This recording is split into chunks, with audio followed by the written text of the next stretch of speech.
From a spherical world to the most satisfying glitch, here are 792 fantastic Minecraft facts. Use this flying hack to make your minecart soar. The secret is to spawn a bee with a minecart riding on top of it. The minecart is still rideable, so if you turn the bee invisible, it'll look like you're flying by magic. Did you know you can walk on water? Upside down and backwards using this hidden trick. Grab an elytra, then dive into the water, and hold the space bar to lift to the surface, and hold back. You'll moonwalk underwater. I'm wearing a full set of armor right now, but it's fully invisible! Prank your friends by putting in this command, which makes your armor completely see-through. This fire will never go out on its own. If you have a picture frame with an item in it, you can shoot the item with a flame bow. It creates a flame in the item's place, meaning it will stay there as a decoration forever. When you catch fire in the nether, it seems like you are instantly going to die. However, did you know there is actually a way you can extinguish yourself in the nether? Just bring splash bottles of water with you, and whenever you catch fire, splash yourself with them. The gas scream is one of the most terrifying sounds in all of Minecraft. But have you ever wondered where this sound came from? Well, it was actually made by the original and best sound designer Minecraft ever had, C418. He got the sounds from a sleeping cat, and then changed the audio to sound super scary. If you are speedrunning the game, make sure you turn subtitles on. This makes finding things like lava pools or caves so much easier, as it will notify you whenever lava is nearby. Lush caves can make for some amazing locations to build your base, but finding them can sometimes be a challenge. Well, there are actually a few biomes that are guaranteed to have a lush cave underneath them. These are the huge growth taiga, jungle, and dark forest. This super high IQ hack lets you farm mobs in the nether. Most mob farms use water to funnel the mobs into a drop that kills them, but you can't do that in the nether. So instead, use gas in Minecraft. Their big hitbox pushes other mobs to the edges, where you can put a drop down to their doom. It can be great to make a village of your own, complete with villagers, but you need this hack to protect them from invaders. Fill a dispenser with armor, and use it to launch the set into a villager. The village will actually use the armor, a perfect defense for your peaceful towns. Everyone knows TNT explosions cause knockback, but if you're in creative or peaceful mode, the knockback will be way stronger. In these versions, the blast will send you 9 times further. Here, let me demonstrate. Wait, no, I'm not creative mode! Have you seen this double-headed baby? Oh, can't see the other head? Let's look a little closer. Baby zombies can wear hats, including mob heads, but their hat layer is shrunk to their body size. Unfortunately, their heads are inflated massively, so when they wear a hat, it gets hidden inside. God, taking that hat off must hurt like crazy. Oh my goodness, I'm so sorry! Hey, I didn't mean it! If your friend wants a nice oxidized copper roof, trick them by secretly waxing the copper blocks with honeycomb. They'll be waiting for days wondering why it's not turning that lovely shade of green. Check out this infinite lightning rod. If you can trap your friend in a room above one, see how long they can survive as lightning constantly strikes around them. Bring extra difficulty by dropping hostile mobs in with them. This deadly trick is devilishly simple. If your friend uses water to jump great distances, put a blue tinted block over the water. It totally blends in, and you can watch as your friend slams into it at full speed. Oh look, a free chest! But it's a prank! I can't open this chest because it's not a chest at all! This Steve Company supply crate was a joke block made in beta 1.4, and when you tried to open it, it would open a fake Minecraft store! This was a parody of the loot chest in Team Fortress 2, but of course later, Minecraft opened a real store. So, who's the joke on now? And if you're super rich, try building this design with iron bars, cobwebs, and magic potion dispensers below the ground. If you rig this tripwire up to shoot damage potions, it'll really send a message to robbers. And it's a cool piece of decoration too. A great way to protect your base from both mobs and players is to hide pufferfish underground around your base. Moss carpets are a super easy way to sneak them into your decoration, and waterlogging even allows you to hide them in bushes and trees. Ow!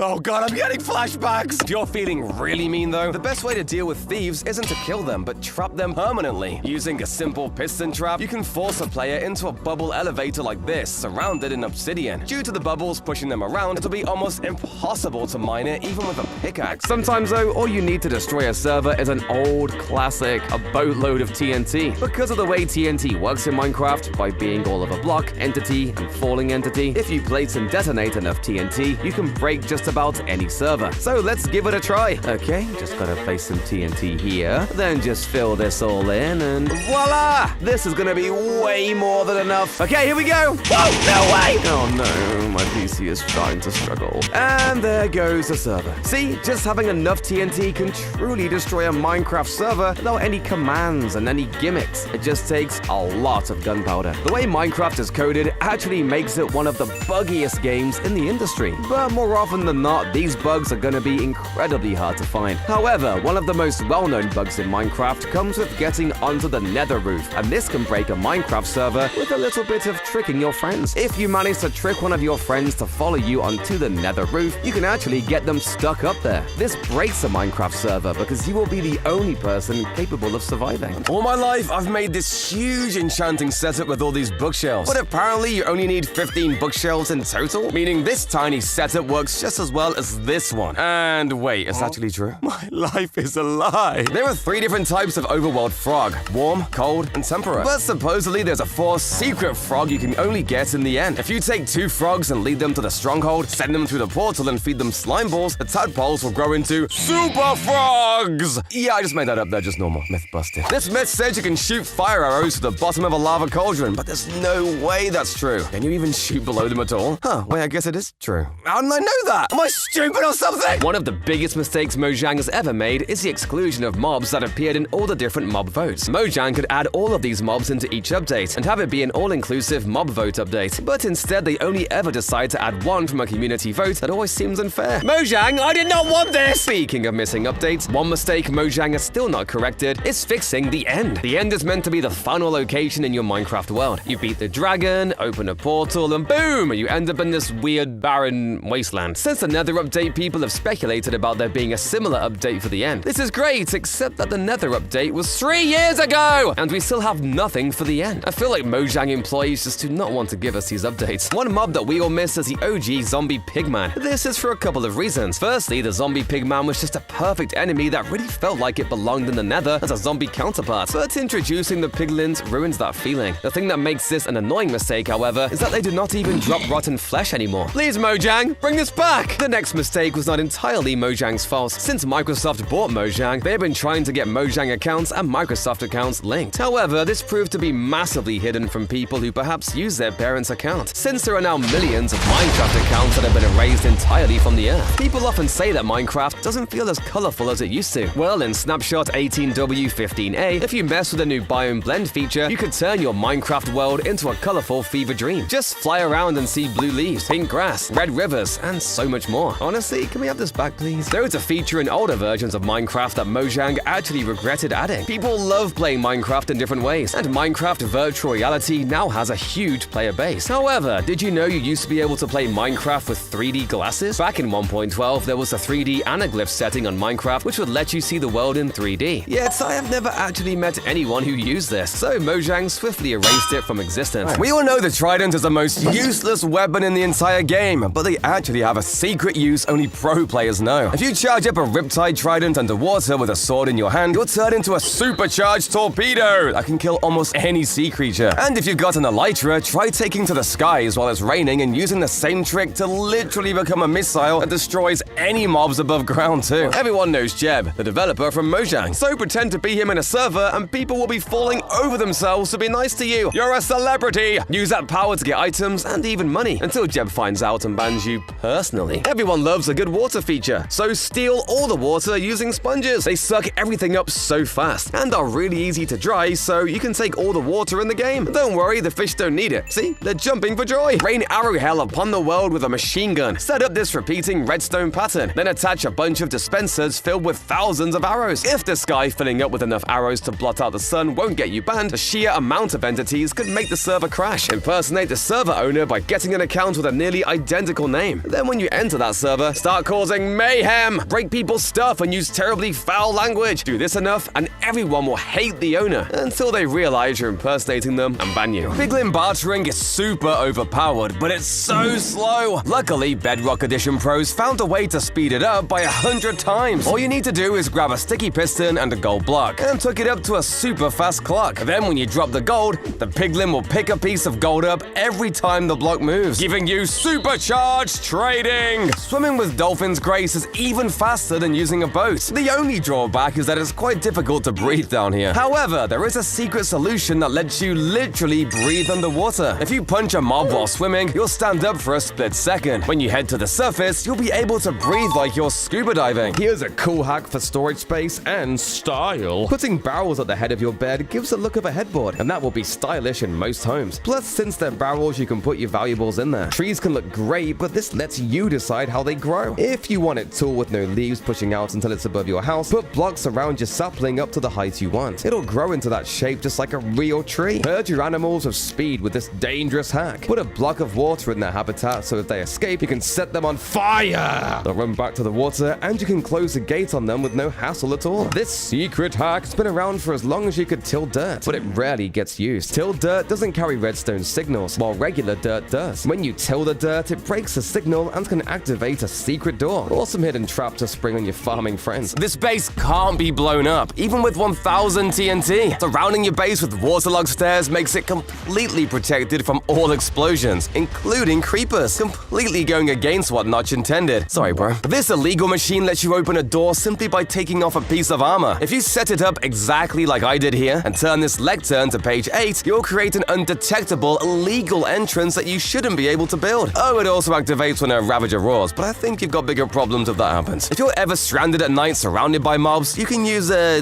composter? But that's right, jumping inside a composter with a trapdoor on top protects you from skeletons, creepers, and all other mobs in a pinch, making this an illegal, completely portable base. The blue axolotl is the rarest version of that mob in Minecraft, but the announcement for Caves and Cliffs Part 1 shows off the green axolotl. This was an early version of the axolotl that never made it into the release game, making it even rarer than the blue one. The heart of the sea is this blue orb, but it holds a secret. When fully activated as a conduit, the heart opens, showing a staring orange eye. This ancient fact is from even before Minecraft was made. It turns out the original apple sprite in Minecraft is from a previous game made by Notch, called Legend of the Chambered. One of my favorite ways to set up one of these random clocks is to add a chicken underground somewhere in a small room with a pressure plate. The chicken will walk around slowly and activate whatever you want it to. I recommend a bell because, oh my god, they're loud. If you want to be even more annoying and going to sleep with monsters nearby, I think this phrase will still haunt us in 20 years. All you've got to do is bring over a mob, name tag it, and hide it underneath your friend's bed. A creeper is best for this because it's silent and it'll take forever for your friend to find it. And when they do,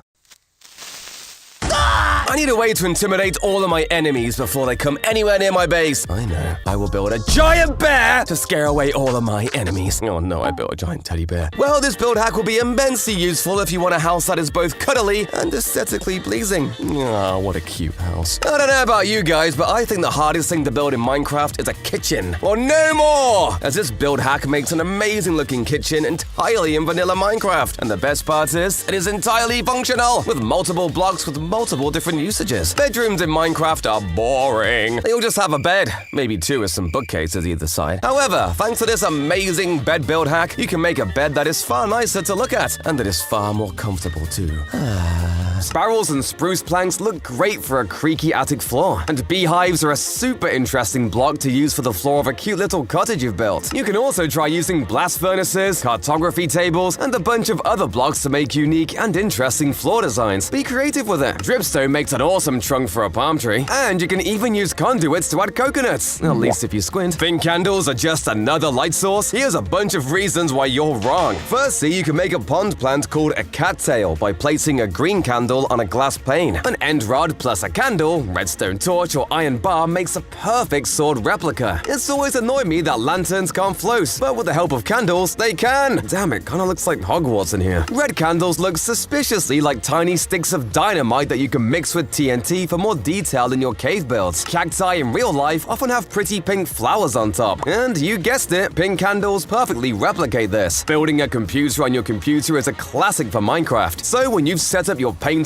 and pressure plate, try using a candle in an item frame instead of a button as your mouse. It looks scarily accurate. And finally, grey candles and skeleton skulls on a stone wall make a really cool design. If you thought phantoms were annoying in Java Edition, just wait for this next feature exclusive to Bedrock Edition. In both versions of Minecraft, the phantoms do different amounts of damage. In Bedrock, the phantom will do 2 hearts of damage on easy, 3 hearts on normal, and 4.5 hearts on hard mode. Now compare this to the Java Edition where they do 1.5 hearts on hard mode, and you will realize that the Bedrock Edition makes these annoying flying bugs even more irritating. Maybe I should sleep before I leave. I'm terrified of these things. I love building automatic farms in Minecraft. However, one crop you cannot easily farm in Java Edition is sugarcane. There is no way you can grow sugarcane manually. However, Bedrock Edition gave players the ability to bone meal sugarcane, meaning you can easily farm a lot of sugar. This has made farming sugarcane so much easier. Have you ever found a horse that you love and are desperate to kit it out with some armor, but you look everywhere for it and cannot find any? Well, in Bedrock Edition, you can actually craft leather horse armor. Again, another immensely useful feature that really should be in both versions. Ah, horsey! Bedrock has some major issues with world generation, and one of these is the Stripe Land. This immensely buggy, almost void-like glitch can only be found when you travel over 16 million blocks away, which is very far when you're playing on Bedrock. Just gotta keep going! But if you want to take realistic building to another level, you might prefer the Build the Earth project. Yeah, you guessed it. Trying to build the entire Earth to a 1-to-1 scale! Thousands of professional builders have been sculpting every mountain, tree, house, and lake in the entire world, all to be as realistic as possible. Currently, they have over 5,000 people building real places in the world right now, and you can even join them and help out. If you're anything like me though, that's not gonna happen. I hate how long it takes to build and makes things look good in survival! Well, no longer. Mango made this awesome 3D printer that automatically places sand and concrete powder, and can build pretty much anything you want. All you need to do is give it resources, start it up, and a little while later, it's done! Now that's building done easily. The Psycraft server has a never-ending supply of crazy complicated tech, but my favorite has to be the huge machines that they built to automatically remove bedrock. They take hundreds of blocks and hours to build, and rely on extremely specific timings to create blocks that aren't usually obtainable, like headless pistons. It's a ton of effort, but just look at how cool the final effect looks. I mean, there's technically nothing to look at, but that's what makes it cool, okay? Some people are smart enough to bring real-life tech into the game. People have been creating Redstone computers for ages, but none are quite as quick as the MPU-8, a huge computer that updates over 3 times a second and can display a ton of really cool stuff. You can tell it to write anything you want, render and display different shapes, and even play videos. Sort of. Decoys are the #1 best way to help hide your base, and you can even cover them with traps. Try building this water drop chute somewhere obvious, but add a tripwire halfway down. As soon as it triggers, this piston pushes a block over, leaving the thief in a very unfortunate situation. Another way to create a great decoy is with paintings. If you cover a wall with all sorts of paintings, an intruder is always going to try and just walk on through. However, if you build this setup, you can totally trick them, as a real entrance requires throwing an item in here and being squished through this trapdoor. It's quite sophisticated, just like my art collection. Yes. Secondly, only massive noobs search for ancient cities manually. Just head on over to Chunkbase and plug in your world seed to find all the ancient cities next to you. But Mallow, isn't this cheating? Hey, we want to get rich, alright? Who cares about ethics? You might not believe me, but it's possible to x-ray through the entire ocean without downloading any external help. All you need is a potion of night vision. Chug this down and immediately go into your settings to turn your brightness to 50. This allows you to see for miles without the danger of Mojang unaliving you in seconds. Finding ocean monuments, geodes, strongholds, and ultimately insane amounts of treasure has never been easier. Alerting skulk sensors is one of the most horrifying experiences in the game, and there's a huge probability that you'll die and lose all your goodies. But this is easily fixed by setting up an infinite sound machine. Just place down a skulk sensor, redstone repeater, and trapdoor. Not only does this prevent the warden from chasing you, but it'll give you enough time to sweep through the entire ancient city. Why the hell does this work so well? One of the strangest things in the world of Minecraft accounts is that at one point, you could make accounts with the same name. You could only do this with some really sneaky tricks, but it led to some pretty funny incidents. On Hypixel, the biggest server there is, you could actually teleport if you had both of the accounts with the same name. This meant you could go anywhere you wanted on the map and surprise enemies in PvP games. It totally ruined the game for everyone else, and as you can imagine, the admins don't like this at all. So if you're one of the lucky ones who can do this, use it wisely. Mojang has another big rule about accounts, but this one might be something you guys have done without even knowing. You're actually not allowed to use somebody else's account, the same way Netflix doesn't like you sharing passwords. That's right, even if it's someone in your family, they need their own account. One of the easiest ways to get banned is to spawn kill someone. But did you know you can also spawn trap someone in the end? In lots of servers, the end is usually a place to go and collect rare and valuable items and is super dangerous, so they'll come in good gear. This means you can trap the obsidian platform, use swords, lava, and even end crystals to take them out super quick. You can even use one of the traps from my last video and send a bunch of TNT to the end first, so anyone that goes through gets blown up instantly. Do this enough times and you'll secure yourself that good old tasty ban. Delicious. When playing on competitive servers, you're gonna need to hide your base somewhere in the wilderness, away from any prying eyes that want to steal your items. However, one of the most annoying and cruel things you can do is to leak the coordinates of your team's team's base. Other teams will flock straight to the location and fight over anything they can possibly find. Because of how evil this is, most servers ban anyone that leaks coordinates. And if you want to take it a step further, how about you leak his house address too? Speaking of servers, ever joined a hardcore survival server? As all you need to do to get banned is to die.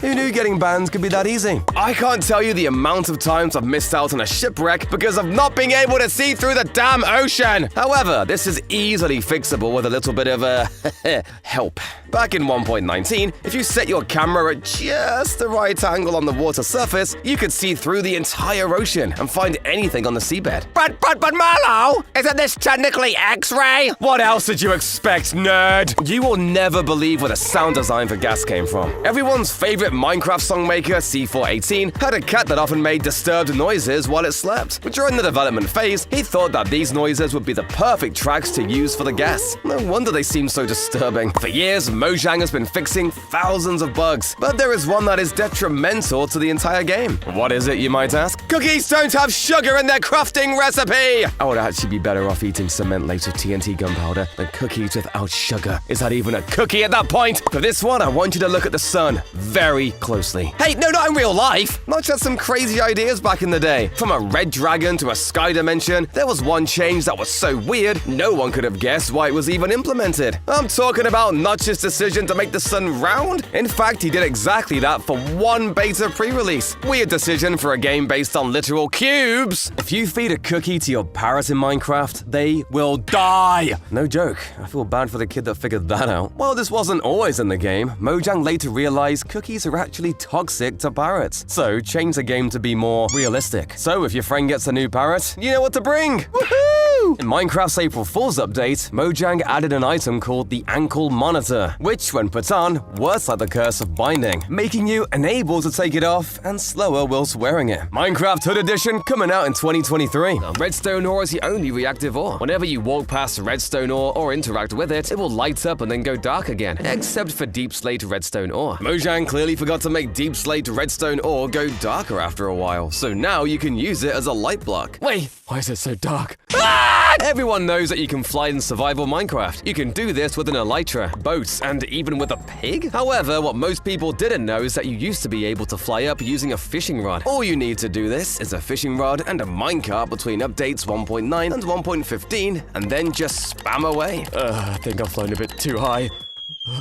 Duplicate end portals endlessly with this trick. You need to make a world in 1.19 Java Edition and then update it to 1.20. If you place an end block tower on the exit portal, once you kill the dragon or place an ender crystal, a duplicate end portal will be spawned. Back in 1.14, you can apply multiple different protections on the same armor piece. Stack all sorts of protections to create the ultimate armor, and then update your game so you can have an illegally strong outfit. This weird villager secret can give infinite emeralds. When you cure a zombie villager, any trade you do with them will have a discount. If you cure them multiple times, it will keep going down, and you can end up with weird prices, like getting 3 books for 2 emeralds, which you can sell back 3 books for 3 emeralds, getting you a 1 emerald profit. Spawn a wither to help you break in. The wither's attacks can destroy almost any block in Minecraft, so lure it to your friend's base and watch it make massive holes even in obsidian walls. Jump in and take their stuff. Use their XP farms against them. If it looks like this, then the bottom of the farm will often end up inside their base because it's more convenient for them. Climb into the top of the XP farm. It'll be funneled down to the bottom, and you can break out into the heart of their base. This pig can walk through walls. If you ride a pig up to the wall of the base and then get off it, you can hit the pig, and the brief damage reaction will nudge the pig a tiny bit into the wall. Quickly ride the pig, and it will continue going forward, letting you ride right through the wall. Don't worry about punching your pig either. Just means free bacon in your friend's house. What if the base is hidden or has a secret entrance you just can't figure out? If you know the general area the base is, just eat a chorus fruit. It can teleport you to some crazy places, including through solid walls, ignoring the secret entrance completely. Did your friends store their enchantment books and ordered chests? Play a trick by replacing some of their high-level books with level 1 books. They all look the same, so they might not even notice until it's already too late. No matter how many chickens your friend clears away, more keep coming with this next trick. Stuff a bunch of chickens above a hopper. The eggs go into a dispenser with a repeater, causing it to shoot the eggs out, spawning a bunch more chickens in the process. Hide this contraption in a tree near your friend's house, and he'll be drowning in chicks. Want to trap your AFK Stay friend in a little box. It's the first trick anyone tries, but if you waterlog the blocks, it becomes so much harder to break. And when they do, your friend will be drowning in water. Get a pumpkin or melon farm and use that to get emeralds like a pro. The villagers love that stuff and will give you an emerald for pretty cheap. You can then use those emeralds to buy all sorts of things in return. It's so easy to get lost in the caves and tunnels, and making signs and landmarks every few steps can be tiresome. Just place torches on the right side as you walk. Then when you want to go back, keep the torches on the left side and you'll go straight back the way you came. Press F3 to know there's a bastion nearby like a pro. A debug screen shows how many entities are on screen, but this includes entities that are hidden behind walls. If you make your FOV real small and look around in the nether, a high number of entities clustered together will probably be a bastion. Weeping vines can be a lifesaver, so don't make the mistake of forgetting to bring some to the nether. You can't use water there, so to get down from a high place, put a weeping vine up, use bone meal, and it will grow as a perfect ladder down to safety.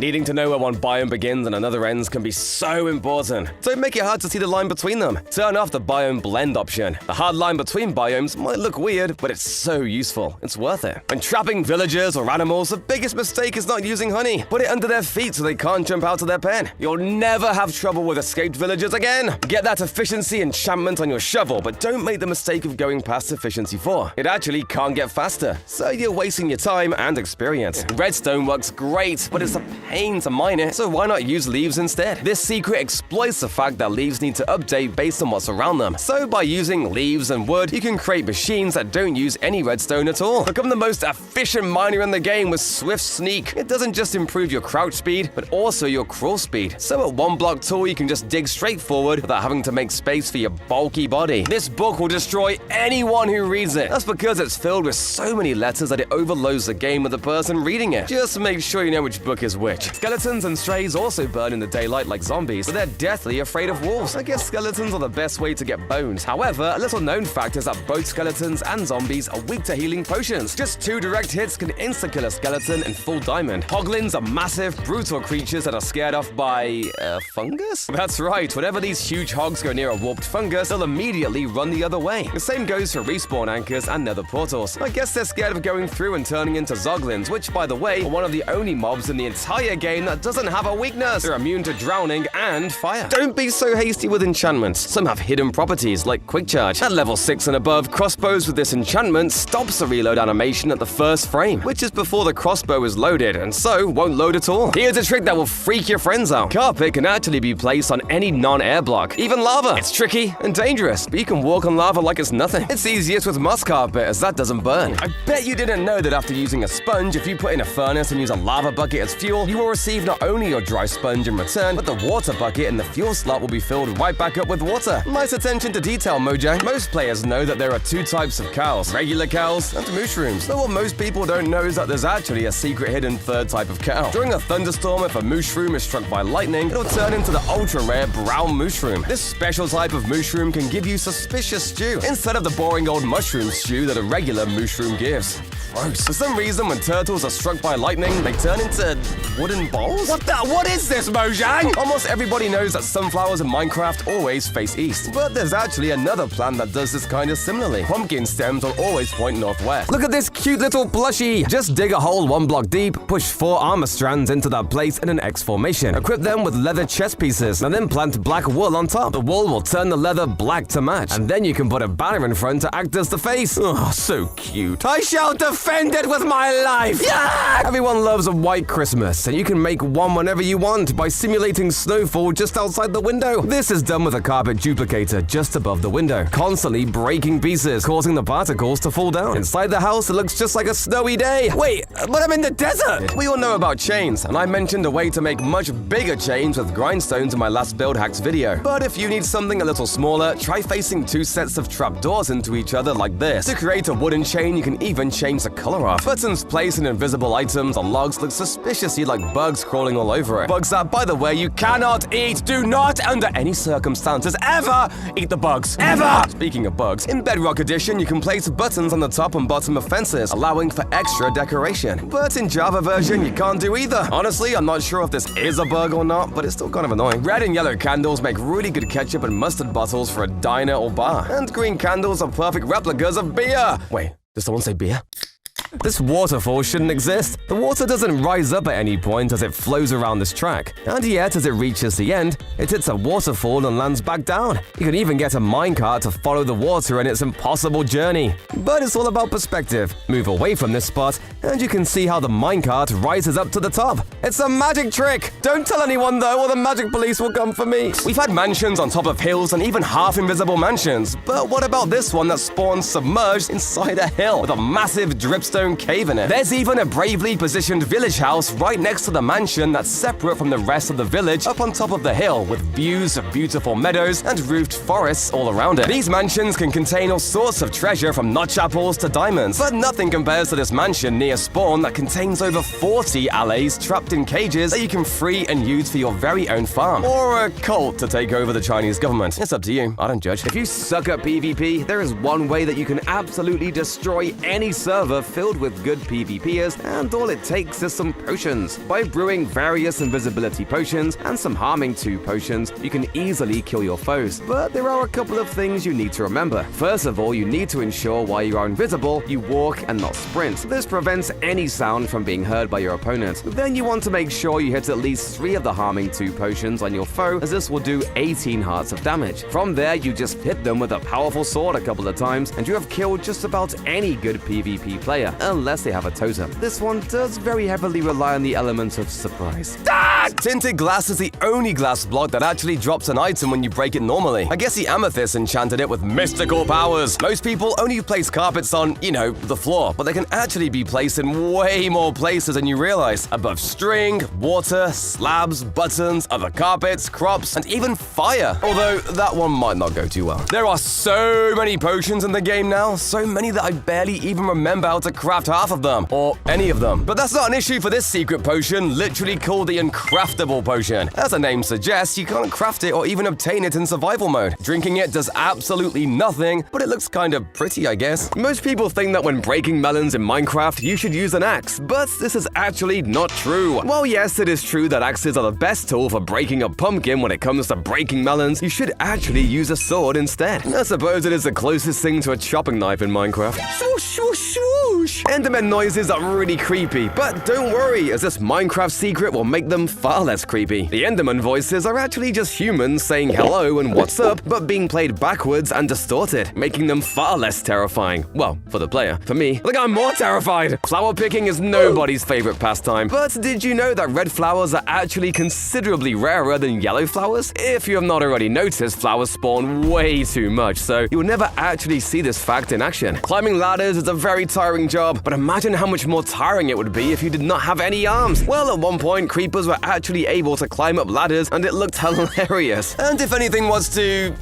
happen to your villagers, don't use potions of weakness to heal them. Instead, you should use tipped arrows with a crossbow. If you have a high enough piercing level, you can shoot through multiple villagers, and then pick the arrow up after allowing you to cure hundreds of villagers with just 1 arrow. Swift Sneak is already an amazing enchantment, but did you know that if you run and jump into your sneak instead of just sneaking normally, you'll sneak around 33% faster? I really like saying sneak, could you tell? Speaking of sneaking, I just really wanted to say that, you can create secret ladders out of powder snow that only you can use. It's literally as simple as placing a column of powder snow somewhere and chucking on some leather boots, and only you will be able to climb it. What item do you think is used in the most crafting recipes in the game? Wood? Maybe sticks? How about diamonds? Turns out it's actually iron ingots. They're used in 34 different recipes, which is more than anything else. Well, kind of. With the introduction of chiseled bookshelves in 1.20, wooden planks are now also used for 34 recipes in Java Edition. Riveting! Being stuck in a cave without any torches is one of the worst places a player can find themselves in, but this rejected miner's helmet would have brought an end to that. This helmet was intended to have a torch on top of it that would light the way as you explored the caves. But why was this rejected? Well, probably because it would require dynamic lighting, similar to how Optifine does lighting and torches. But who knows? Maybe one day we will see this helmet again. Minecraft skins are kinda pointless. You can't see your own skin in first person, leading to most single players just never setting a skin. Obviously, you have access to F5, but what would Minecraft have looked like if our next rejected idea got into the game? Mirrors. Imagine the builds people would have made using mirror mazes, huge reflective art, and so much more. This one is a real shame. I just want to stare at myself all day. I hate having to take my bed everywhere in Minecraft. I could be planning a huge adventure to find a hidden treasure, and I'd have to pack all the essentials, like tools, some food, and an entire queen queen-size bed? It just feels wrong, and I now see why. There was a rejected Minecraft idea that was always intended to take over for beds in this style: the sleeping bag. The sleeping bag would have been more like a portable bed, but then Mojang realized there was not much point in adding this to the game when people could just make another bed. Ride any creature you want. The ride commands lets you or anything you want ride on top of any other creature, such as this bee, so I can fly without even needing elytra. Get a whole squad of bees and play Fly to the Bumblebees that you just send upon your enemies. Ever wanted to feel what it's like to be a shulker? Crawl down into a 1-block space with a shulker block underneath you. When you open the box, then close it again, you'll end up inside the box. Let me out! This killer rabbit is extinct. Back during version 1.8, there was a very rare chance that the killer bunny would spawn and attack the player. You could still breed the bunny and create more killers too. The model even had blood on its mouth in some versions. This secret trick to survive anything without any items. There's a million ways to avoid damage using special blocks, armor, or potions. But if you have nothing, exit the game just before you take damage. In LAN or single-player games, when you load back in, the damage is ignored. Signs are one of the most useful items in Minecraft, perfect for organizing your items once and then completely disregarding them. However, did you know that you can see sign text through a candle in the Bedrock edition? This glitch desperately needs to be patched by Mojang, but hey, you should listen to the sign. There are very few blocks in Minecraft that will speed up minecarts, and even to this day, people are infuriated by how slow they can be. But if you mix a boat and a minecart and then add a villager into the mix, you can actually make minecarts go faster. And the best part is, you do not need to mine for hours to get all the gold and redstone. Now I can make my massive gold statue. Eating berries is a mistake. The bushes are decoration at best, and they're actually one of the worst food types in the game, filling you less than even raw beef. Your chests need protecting. Don't make the mistake of letting creepers destroy them. To be totally sure they're safe, waterlog the chest. The water will protect it, and the creeper would have exploded for nothing. It's always a mistake to come unprepared, especially in the ancient city. Bring slowfall potions because you can jump through the city from any height. And if you stay in a straight line, you won't trigger the sensors. In creative mode, people always make the mistake of not using all 10 of their hotbars. That's right, 10. In creative mode, you can save your hotbar to a number. Save your hotbar using the C key and the number you want it saved to. Press X and that same number to access that hotbar in an instant. In snowy areas, some bases will have secret entrances covered with powdered snow. Wait until night, and if you see some snow on a mountain that's slightly brighter than the rest, that's light coming through from the inside. Get an elytra and fly straight into that snow. You'll pass right through into the base. If your friend has a locked door, make your own redstone mechanism to open it. Nothing is stopping you from bypassing whatever complex system they made inside the walls by just placing down and activating a redstone block against the door. If your friend's base has its own private nether portal, then use that as a way in. Find the coordinates to the connected portal in the nether by taking the overworld coordinates of the base and dividing the X and the Z by 8. That's where the portal in the nether will be, giving you a back door into the protected fortress. Even though they're a type of fish, I think, guardians won't actually suffocate when they're outside of water. However, they do bounce around like crazy, which can cause them to take full damage and die on land. If you don't know that zombies burn in the sunlight, then you might have to head back to Minecraft kindergarten. But zombies do have other weaknesses too. They're actually terrible swimmers, so if they accidentally wander into some water, they'll just sink to the bottom, suffocate, and turn into a drowned. When a husk drowns though, it will actually turn into a zombie first, and then into a drowned. They also don't burn in daylight, which doesn't make much sense, but hey, these things exist.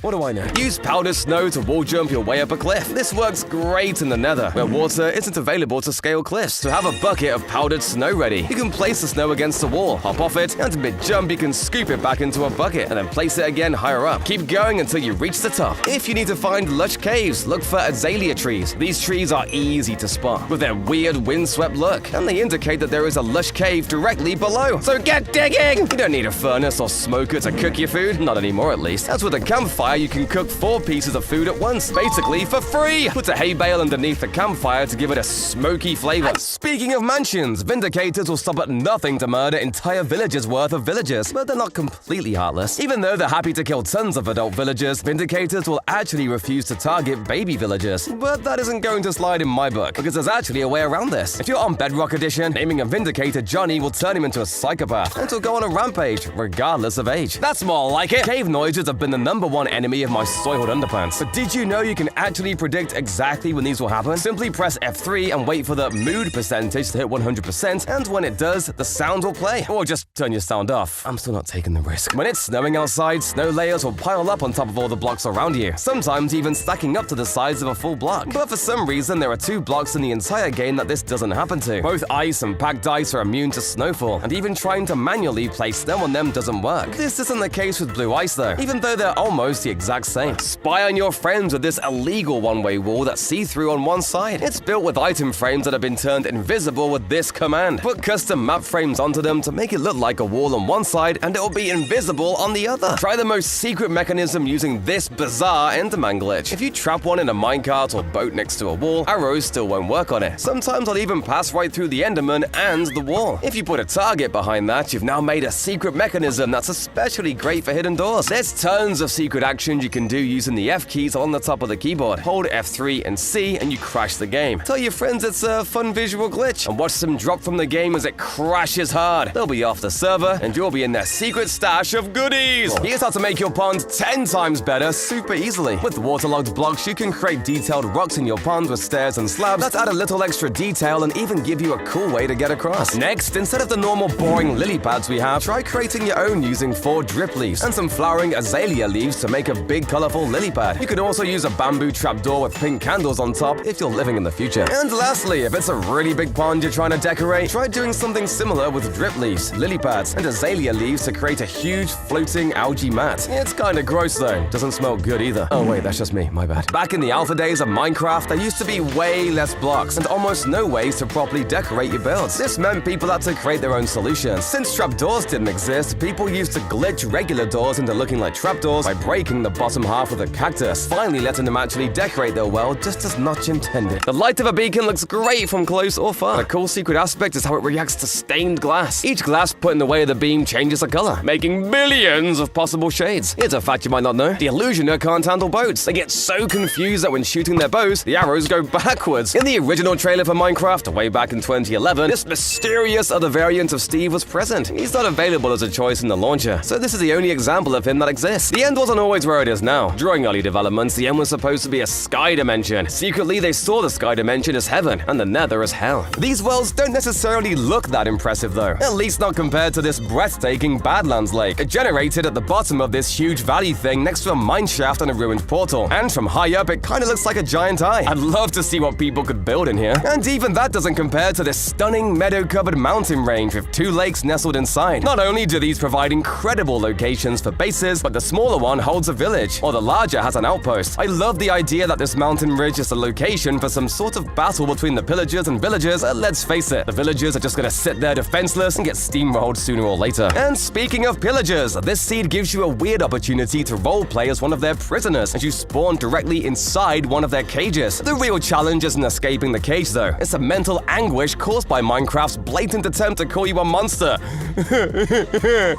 Spawning in powder snow might not be the most friendly introduction to a world, but if you can manage to escape it quick enough in this seed, you'll be greeted with the most beautiful forest landscape you've ever seen. Here you spawn next to 2 of almost every animal you need, as well as a beautiful lake, tons of super pretty waterfalls, and a flower forest, all of which is surrounded by these gigantic snowy peaks that keep everything sheltered from the world outside. Oh, and there's goats. Can't forget the goats. Did you know villagers have a special swamp skin that we almost never get to see? Me neither, but this seed changes that. Amongst this awesome mangrove swamp lies a hidden, overgrown village, complete with our favorite purple companions. There's mangrove roots everywhere, but all I want to know is what a mangrove swamp villager would look like. Man looking fresh. Check out this sinkhole that spawned in the middle of a giant lake. This one actually spawned directly in the middle of the world and goes all the way down to lava level with these huge waterfalls, rock formations, and even some cave trees at the bottom. It even has a massive lava lake at the bottom, which is great for chucking dogs into. You know what? No, dogs are good. I now like dogs. From now on, I'm nice to dogs. Don't trust these iron golems. One wrong move and they'll slap you silly. Instead, make one that will never turn on you using anvils, a cauldron, a dispenser for a face, some stone fencing, and wood fencing for a wicked axe. Those iron golems wish they could have a sick axe. Those ugly beasts. Wait, I was kidding!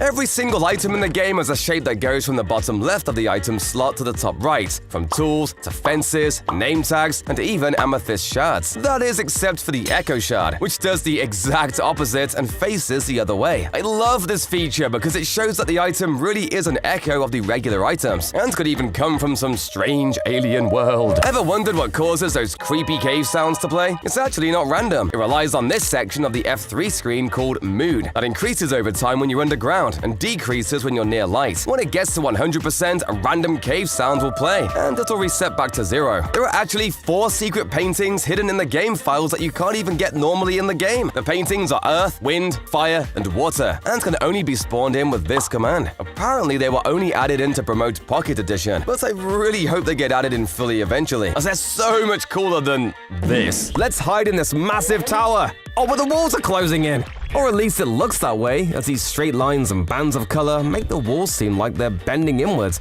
as you look up at the ceiling. We're safe as can be, as long as I remember to close the door. I'm tired of this. I need to get out of here. And he said, am I in heaven? This place has no walls, no doors, no grass or sky. Just a void, some seats, one for me and one for you. This endless world must be an illusion, right? But I can't see a way out. We're both stuck here. Until you subscribe! I guess we're gonna be here for a while. Everybody knows that naming a mob Dinnerbone flips it upside down, but I bet you didn't know there's a second secret name that does the same thing. If you call the mob Grum with 2 M's instead, it'll do the same thing. This was added at the same time as Dinnerbone, so I kinda feel bad he didn't get as much attention. Poor Grum. If you're like me, you probably still manage to get lost even with a map. But if you name a banner and place it down at your base, you can right-click it with the map, and a marker will pop up showing you exactly where home is. Remember the last time you used a furnace minecart? Yeah, me neither, but there is actually a way to use them that kinda makes them useful, I guess? If you push a furnace minecart into a chest minecart, they'll actually couple together, allowing you to transfer a huge bunch of resources easily without choker boxes. It all completely falls apart the second a corner or hill appears, but hey, they've got the spirit. Honey blocks are so sticky that mobs like villagers can't actually jump off them, meaning you can use them to hold them in place. And if you've spent ages pushing villagers around or using boats to move them, I'm about to blow your mind. You can't bait villagers around with seeds or carrots, but you can get them to follow you simply by having a chat with them. It seems they're so excited to trade with you that they just won't leave you alone, letting you bring them pretty much wherever you want. Check out this zombie that's obsessed with this villager, maybe even in love. Once a zombie targets a villager, it's all they will think about. That's now their soulmates, and they just want to infect them so they can be zombies together. Even when other villagers are available and their target is blocked away, the zombie just cannot give up. It's true love, but he is scaring the other villagers, so I gotta kill him.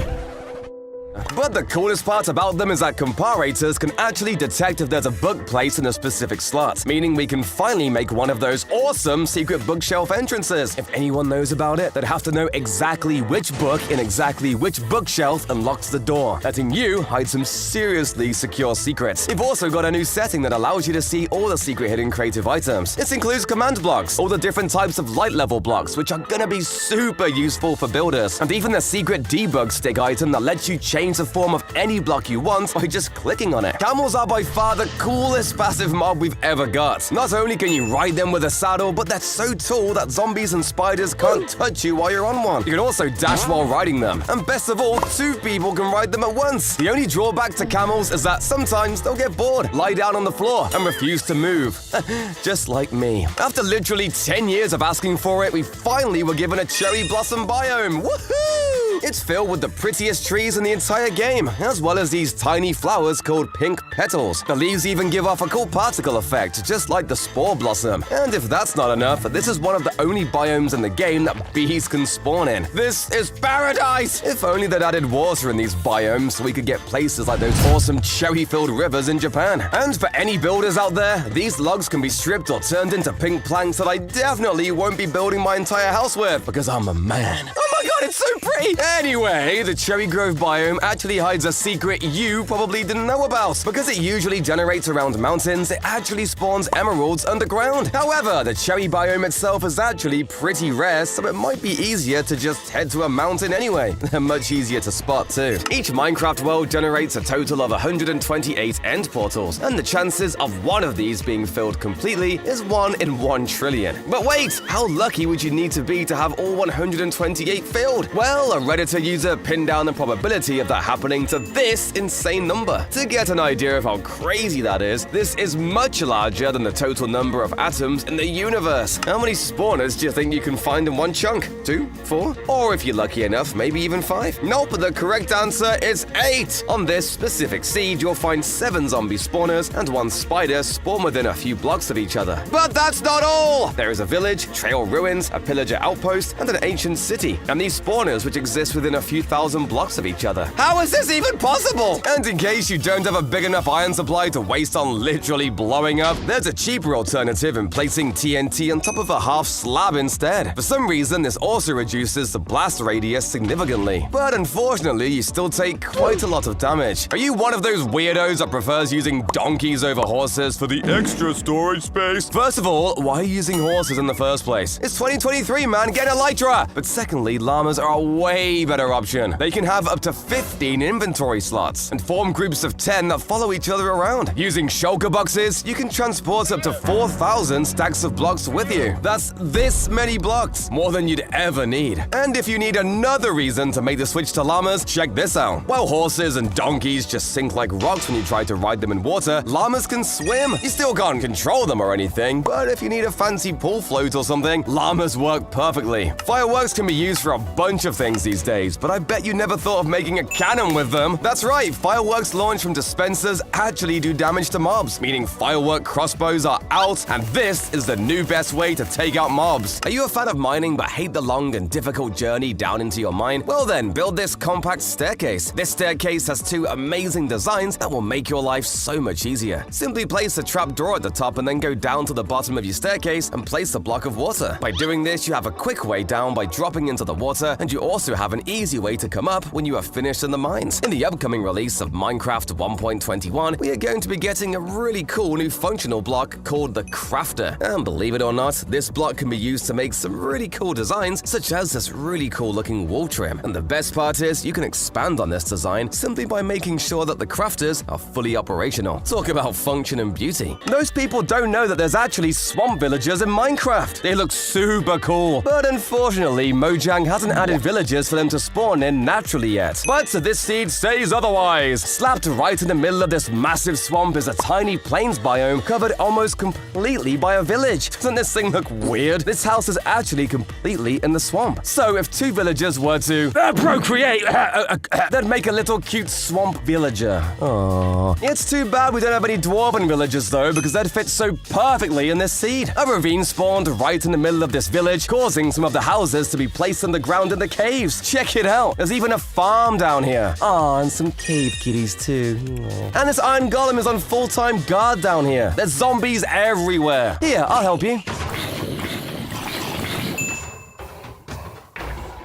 Still, this underground village is nothing compared to the huge ancient cities that were added in the 1.19 update. Just one of these things can span for miles underground, and they feel even cooler when you have to sneak around wardens. But this seed has something even crazier, an underground mega city? That's right, in just this one deep dark biome, there are 15 ancient cities that span over thousands of blocks. Check out the build of this seed. Each one of these lanterns is one city, and there's tons of them. Ancient cities are usually super hard to find though, as they're already extremely rare, and it's even harder to find them when they're so far underground. But this other seed solves that problem. All you've got to do is walk a few blocks from your spawn, dig straight down, and you're there. Ta-da! Oh crap, I didn't bring any tools. I guess I'm stuck down here now. That's cool.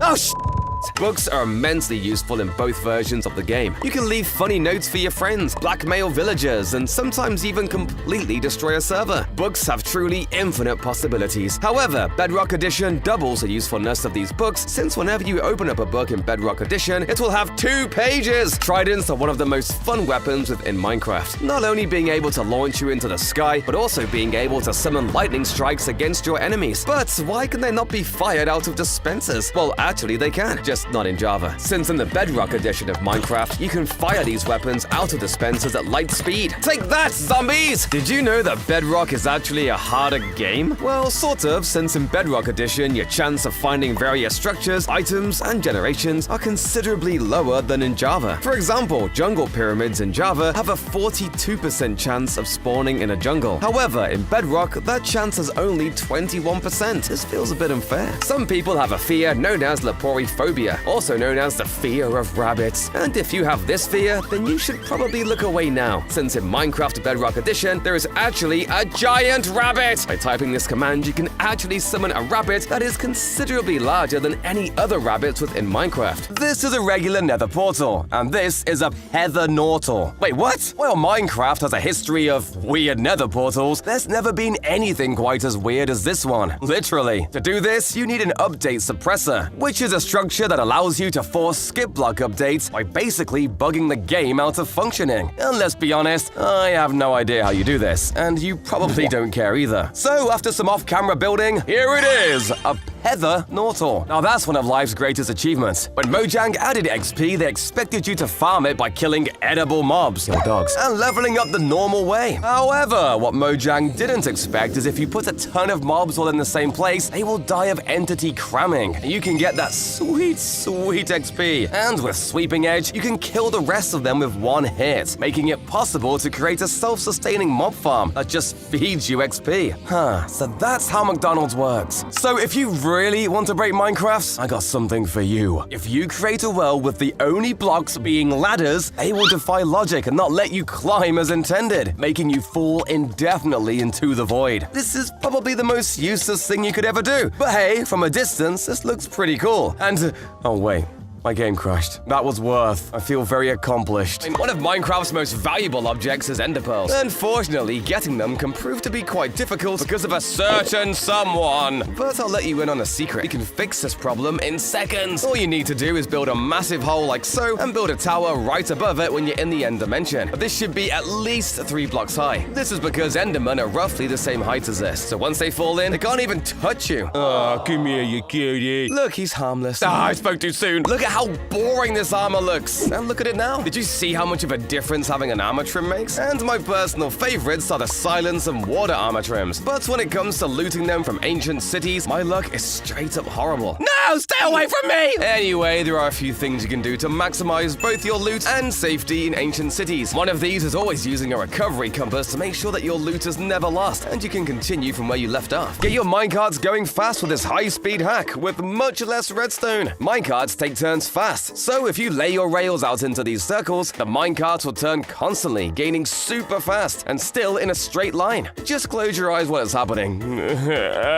This quick and easy hack lets you build an iron farm really fast and really early in the game. All you need is an iron golem spawning platform that's very small and a campfire at the top, leaving no room for the golem to walk away from it, taking damage and dropping all of its precious iron. I have found a secret which is absolutely game-breaking. The Nether is a very dangerous place for any Minecraft player. However, for those who want to fight the Ender Dragon, they have to go to the Nether and fight one of the hardest enemies in the game, the Blaze. However, did you know blazes have one big weakness in snowballs? Throwing snowballs at these blazes will actually damage them and make killing them a little bit easier. Did you know that giving a wolf certain effects will make its tail spin? You just need to give a wolf maximum regeneration, health boost, and absorption, and then he will become a very happy doggo. One other secret comes from armor stands. If you look at the texture for armor stands in the bottom right, you would see the name Surge. This is actually the name of the person who implemented armor stands into the game. Also, if you look on the bottom left, you will see the name Jaffa, who was a texture artist for the armor stand. Certainly a nice Easter egg for the developers. Try this pit trap as a dirty trick to play. Dig a huge hole, put up a bunch of scaffolding to cover the top, cover that with snow, and put a little treat in the center. Hide at the bottom and wait for them to take the bait. Then hit the scaffold and watch them tumble down to their death. Here's a trick they might not notice at first, but will hate when they notice. Dig out the blocks under your friend's house, then put path blocks all around it. Path blocks are slightly smaller, so the gap will show the empty underside of their house, but only if you're looking carefully. Once they notice, they'll see it everywhere. This will also help with this truly terrible trick. This gap under the house will fill up with monsters as they spawn in the dark. When your friend least expects it, will hear the growl of a zombie dangerously close and would have no idea where it's coming from. Mojang has given themselves the power to ban people and hate when you have items with dangerous names. If they're rude, illegal, or named after real-world guns, Mojang will ban you completely. You're in someone else's server, so why not advertise your own server and entice people to join it? It'll make the server owner so mad as you endlessly pull people away from their precious world. Get this invisible block. No, it's not a barrier block, but actually block 36, a glitched piston that was duplicated using an end crystal and this machine. Put an item frame on it and it goes invisible. Since it's a glitch block, when you stack sand on them, the sand stays there, but still acts like it's falling, so people can fall through it. A perfect invisible trap. Why not skip the middleman and just hack the server owner's account? That way you don't have to wait for a ban, you can just do do it yourself. You should know that if you're playing on hard mode, a door probably isn't enough to keep you safe from zombies. So instead, try placing 2 end rods like this as a door instead. You can slide through perfectly, but mobs have a really hard time. And if end rods aren't your style, this works with bamboo, different kinds of fences, and even lightning rods. But I'll be careful using these in bad weather.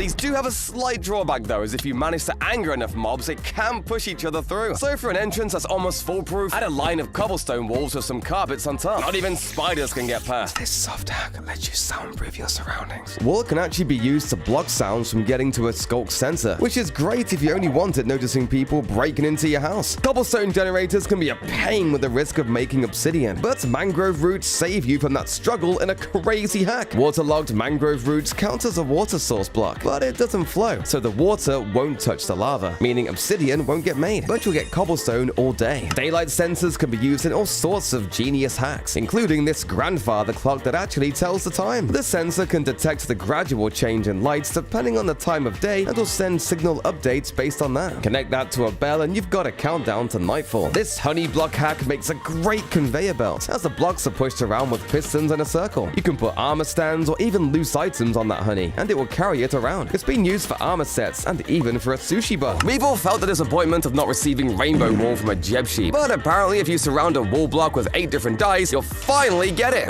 Never mind, there's that disappointment again. My bad. But speaking of dyes, I was told that the white tulip doesn't actually give you white dye. The red, orange, and pink tulips all give you the right dye. But yeah, the white one doesn't. I absolutely love allays, and it turns out they're even better than I thought. Apparently, they're totally immune to our attacks while holding an item. If you punch them normally, they'll just run away. But if you throw them an item, literally nothing can hurt them. These things are just so cute. But allays aren't the only mob that can pick up items. Zombies and foxes can too. So let's try giving each of them a totem of undying and see if they can use them. Okay, zombies can, which is just terrifying, and foxes can as well. But what about allays? I feel truly horrible doing this, but let's try it out. Oh, thank God. I wouldn't have been able to live with myself. All the paintings in the game are pixel versions of real paintings, and some of them hide amazing details. I can never unsee this painting now without looking at the 6 brown pixels at the bottom. In the original version of the painting, they're actually a cute, fluffy little animal. Here's a little detail that's easy to miss. Want to create a lot of smoke? Campfires can make some, but it disappears before it can even get past the treetops. But if you put the campfire on top of a haystack, that smoke will rise 3 times higher. Skeletons have been in the game for well over a decade, but I bet you didn't notice how they've been holding their bow. It turns out that skeletons have an 11% chance of being left-handed and holding their bow in that left hand. This only applies to Java Edition though, as mobs in the Bedrock Edition cannot be left-handed. Spyglasses aren't that useful on their own, but if you use Optifine, you can use that as well to get a super zoom. Hitting F1 will remove that annoying overlay too. Ever wanted to learn how to become invincible in Minecraft without armor? If you eat a god apple and then a regular golden apple straight after, you'll keep some of the absorption even after the effect wears off. This means you can repeat this as much as you want to gain literally hundreds of hearts. It doesn't come cheap, but come on, only the top 0.1% smartest people know this. You're rich anyway! You know how you need 2 water buckets to create an infinite water source? Well, you know nothing! Sorry, that was me. But seriously, you only need 1 now as long as you have either kelp or a cauldron. Using this setup, you can place kelp here to magically create 2 new sources, and you can use water bottles to fill a cauldron and conjure another bucket full. Setting up a farm for food can be super difficult early game, but there's a hidden cheat code only 1% of people know. If you're brave enough to challenge the nether and make a run to a soul sand valley, you can farm the fossils for tons of bone meal you can bring back with you for a head start on all your farming needs. Silverfish don't seem that dangerous at first, but it's not uncommon to find yourself in a stronghold severely outnumbered in just a few seconds. But silverfish only spawn when a player deals damage to them, meaning you can just use lava or a flint and steel to totally avoid spawning them. Everyone knows armor stands are entities, but did you know they're actually alive? They have HP and get damaged, and if you put it by a wither rose, it will eventually die. Plus, just like other living creatures, it will set off skulk catalysts, spreading skulk blocks all around. Does this mean the armor stand has a soul? Is it watching me in my sleep, waiting for its moment to strike? Get away from me! Obviously, we know that piglins in the overworld turn into zombified piglins, and hoglins turn into zoglins. But what do you think piglin brutes turn into? An armored zombified piglin, or some superpower mutant boss? Nope, just a regular zombified piglin. He gets to keep the axe though, so he's got that going for him, I guess. You can actually use enchanting tables as a way to catch intruders in your base. Anyone trying to snoop around and steal your items is probably going to be invisible, invisible. But the enchanting table's magical powers actually show you there's someone nearby by opening up and facing straight towards them. Grandma, what are you doing in my house? Oh, right. There was actually a secret red dragon that almost made it into the game. The plans were dropped in 2014, but Mojang has said that if they ever brought it back, it would come from the rarest item in the game, the dragon egg. This lava is trapped! The pressure plate technically fills that space with stone, so the lava can't flow into it. Use it as a decoration in your house. It's totally safe, until someone decides to break it. This secret is one you've seen and never even noticed. The title screen Minecraft has a 10,000 to 1 chance of changing the spelling to Minecraft. Circles are illegal in Minecraft, but with command blocks you can make one with an armor stand that rotates. This spawns stands as it rotates, with sand blocks on their head. Use a command to face the center stand and make the stands invisible for a perfect circle. The big sticky block of pure wax was accidentally added to Java Edition 1.15. It was later added along with bees and beehives, and were removed less than 2 months later. Can you imagine being the Mojang employee who messed that one up? But it's okay, we all make mistakes.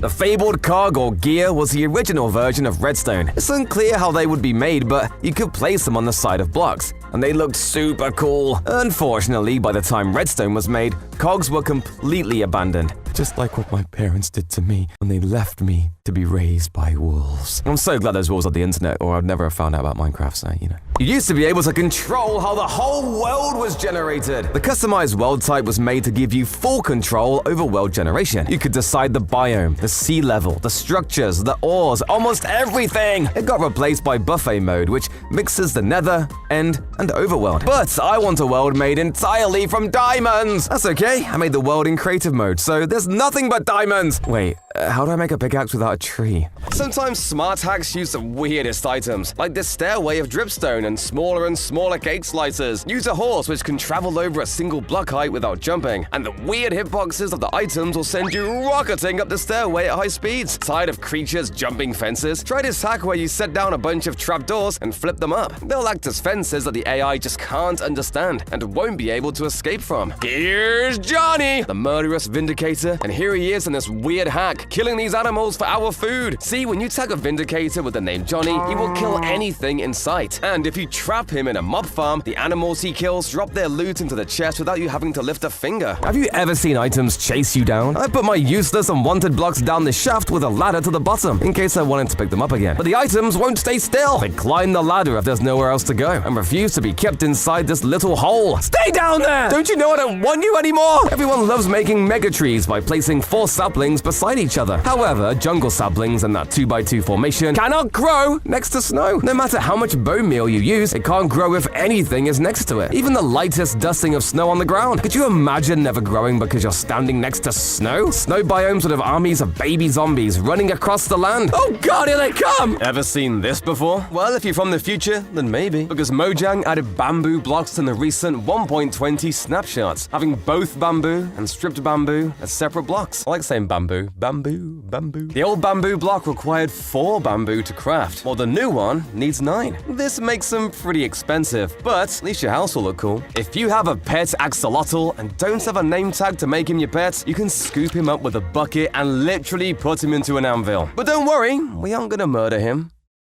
A waterlogged leaf block on top of a fence, or walls look suspiciously like a globe. But Mallow, the Earth isn't square! Oh, actually. Pow! See? Think building like a pro is difficult? Think again, and watch this. If you're building walls like this, you're doing it all wrong. Instead, grab some blocks that are similar and scatter them around a bit. You can use stairs to add extra depth and even add patterns in front to make it extra interesting. And just like that, you're leveling up your building super easily. The same goes for floors, both inside and out. Spending a couple minutes making a block palette can add tons of detail, like adding beehives in with oak planks, brown mushrooms in with mud, and moss in with grass outside. But what if you want to destroy your friend's server but do not have access to commands? Well, how about creating one of the buggiest and glitchiest builds possible? And the best part is, all you need is a load of wooden planks. By making a giant platform in the sky and then filling it with boats, you do 2 things. Firstly, by creating loads of boats, you will easily lag out the server. But it gets better, because when you eventually drop the boats, any mobs that have spawned in will be stuck in in them, making getting rid of them so much harder. One of the best ways you can completely destroy your friend's Minecraft server actually presents itself as a harmless prank. When your friends log off for the night, you want to sneak over to their base and chop down all of their trees and steal all of their saplings. Wow, that alone is cruel. But you can take this prank one step further, simply by replacing all of their trees with nether trees. Not only do they look ugly in the overworld, but the fake leaves they have do not decay, forcing your friend to spend ages breaking and destroying all of them. I like to call this trick the drip leaf drop. A big drip leaf creates a platform that can hold you up, but it folds soon after. Grow one above a big pit and lead your friend over it. You'll trigger the fold and they'll fall right in.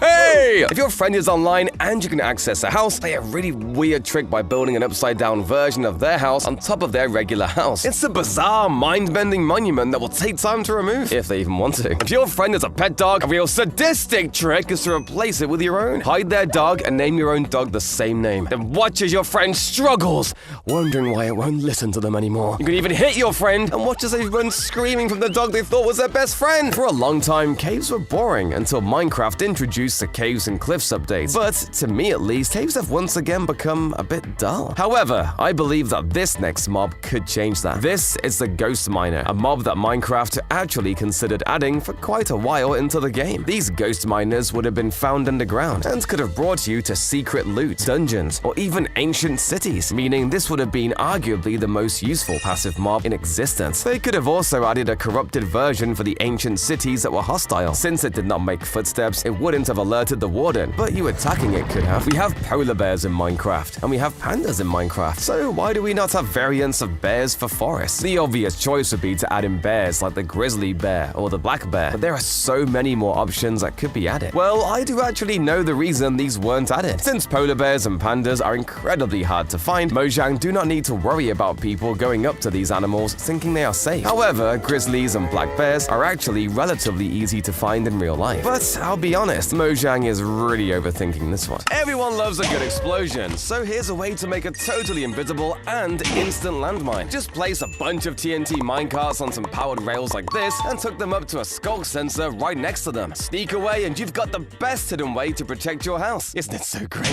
Ah!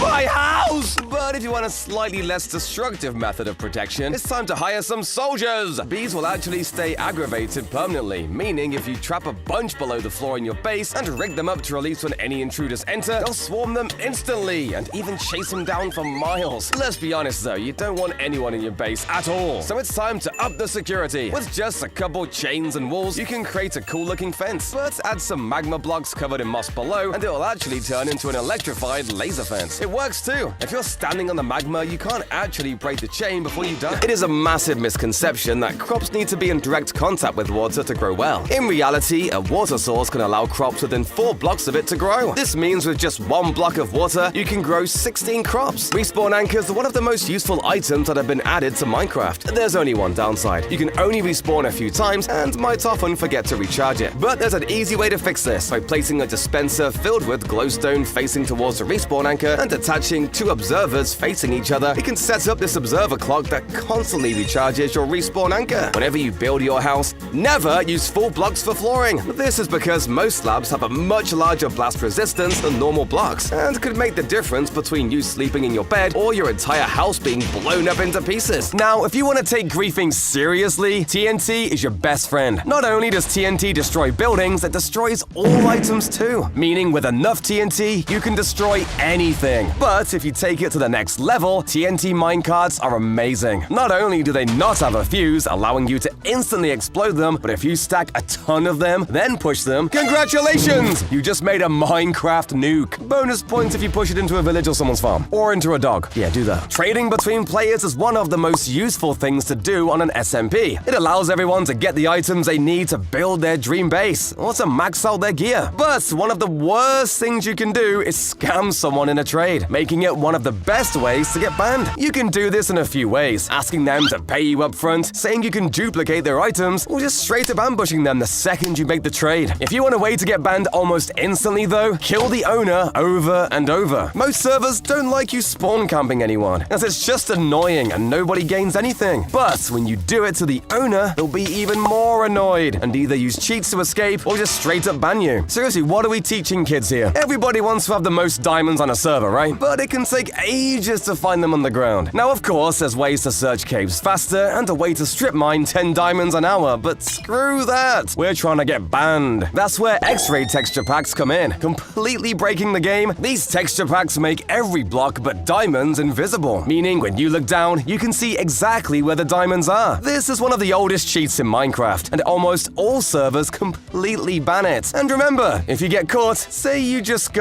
lucky. This first trick is really strange. His inventory looks empty, but nothing is getting picked up. They're actually full with light gray stained glass panes. When your friend is AFK, flood them with panes, and watch as they get totally confused while they're not picking anything up. Friends can be very trusting, leaving themselves AFK in your world. You could play this pretty unknown trick. Set down a compastor and fill it up, leaving just 3 pixels of space. Then push them in and close the door. They'll actually be trapped and can only escape by breaking the whole thing. If your friend does carpet, a wicked trick is to put magma blocks in the floor and cover it with matching carpet. Watch for your friend to come home and watch as they hop around, confused, as they take damage from their beloved carpet. This treehouse has the most bizarre staircase ever. If you ever want to make a natural-looking staircase, use trapdoors and slabs. This lets the staircase blend into the natural environment surrounding it. However, it does make the staircase slightly unbearable to climb. Armor stands are boring! However, I found a way to build an awesome base defense mechanism. By using a number of different blocks, you can build these amazing-looking statues to defend your house from any unwanted invaders. They are certainly a lot more imposing than anything else I've ever seen. Tables are kind of boring within Minecraft. You can either have this fence with a pressure plate on top, or this one. However, there is one way to build a table for your dining room that breaks the rules. Simply use trapdoors instead. This still makes the table look normal, but does not make it too big. What a lovely design. Starting out on any Minecraft world can be tough. However, did you know that technically every house you build breaks the rules? According to the official Minecraft handbook, your first house should always look like this. You are kidding, right, Mojang? I have been in this world for years and I still live in a rectangular wooden box. Fortune is probably the most valuable enchantment in the entire game. It duplicates diamonds, for God's sake. But did you know there's another use for it that makes it even more overpowered? If you enchant a hoe or any other tool with Fortune 3, you'll get way more crops when you harvest your farms. Instead of an average of about 4 carrots per crop, you'll get about 5.5 with Fortune, as well as tons more seeds from wheat. Coal can smelt 8 items each, but a coal block made out of just 9 coal can smelt 80. That's, I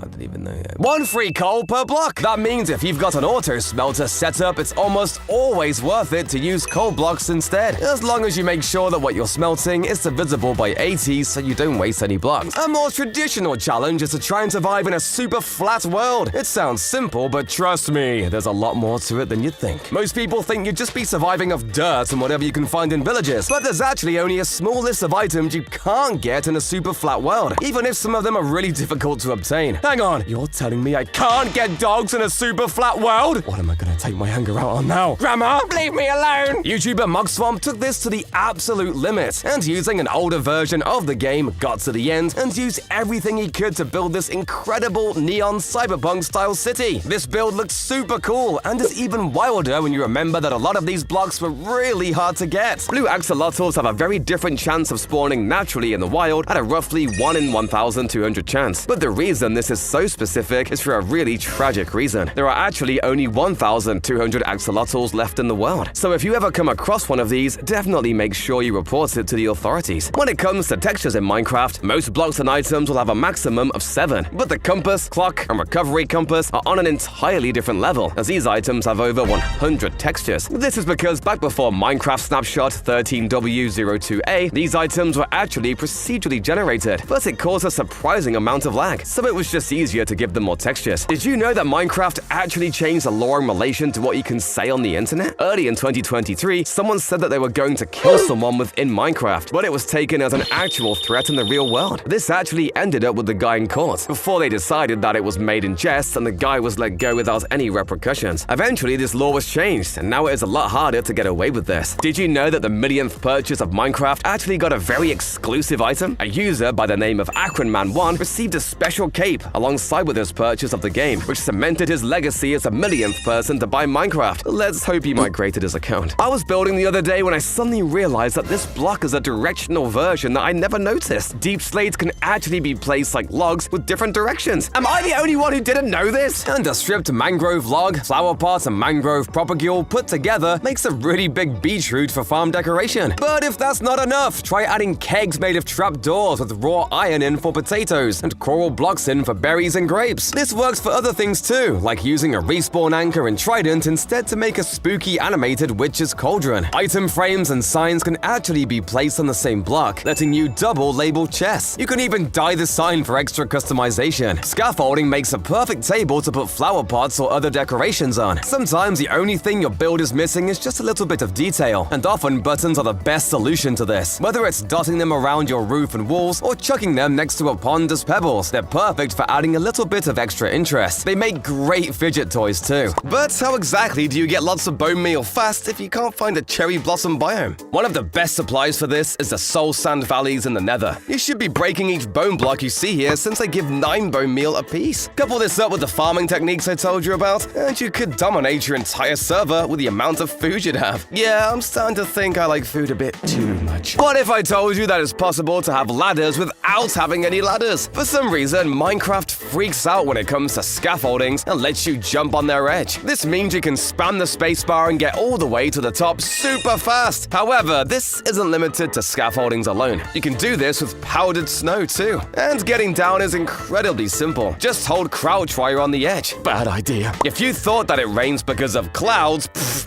you're a noob. Above the first set of clouds you see is another set of clouds that you can't see. According to Notch, this gray area is actually where the rain actually comes from. What's even weirder is that the rain falls 1 block into the void layer. Yeah, this was definitely never meant to happen. Somehow, even chickens have enemies, just only in certain biomes. Chickens in tiger biomes have to be on the lookout for foxes on the prowl, while jungle chickens get hunted by ocelots. Chicken jockeys, however, actually have a huge weakness almost nobody knows about. For some reason, the AI for them thinks there's only 1 block tall, and will sometimes run into small holes in caves, causing the zombie to suffocate and die. Idiot. Oh crap! Shulkers are annoyingly hard to kill with their armor and ability to teleport, but we can actually use this against them. If you place water where a shulker is sitting, it'll teleport away immediately, leaving you free to loot up the end city in peace. Everybody knows that spiders are weak to bane of arthropods, but I guarantee you've used it so little you didn't know that hitting a spider with it doesn't just deal extra damage, but also gives it slowness 4, rendering them almost totally harmless. And by the way, Bane of Arthropods 5 is so powerful it can one-hit a spider on a wooden sword. Why does nobody use this? Getting experience is very annoying in Minecraft. However, in Bedrock Edition, you could actually get unlimited XP. When the Skulk block was added, using a Silk Touch hoe on the block would both break the block and give you experience. But the Silk Touch would let you pick up the block, meaning that you had a free XP farm. Shields have become one of the most useful items in Minecraft. Defending yourself from a skeleton, use a shield. Blocking a massive nuclear explosion, use a shield. But what happens when you find yourself trapped in the middle of a raid, but you have no shield with a Ravager tearing down your door? Well, let's hope you grabbed a Pillager banner, as crafting this with your shield will actually restore it. This seems a bit game-breaking, but hey, I'm not gonna complain.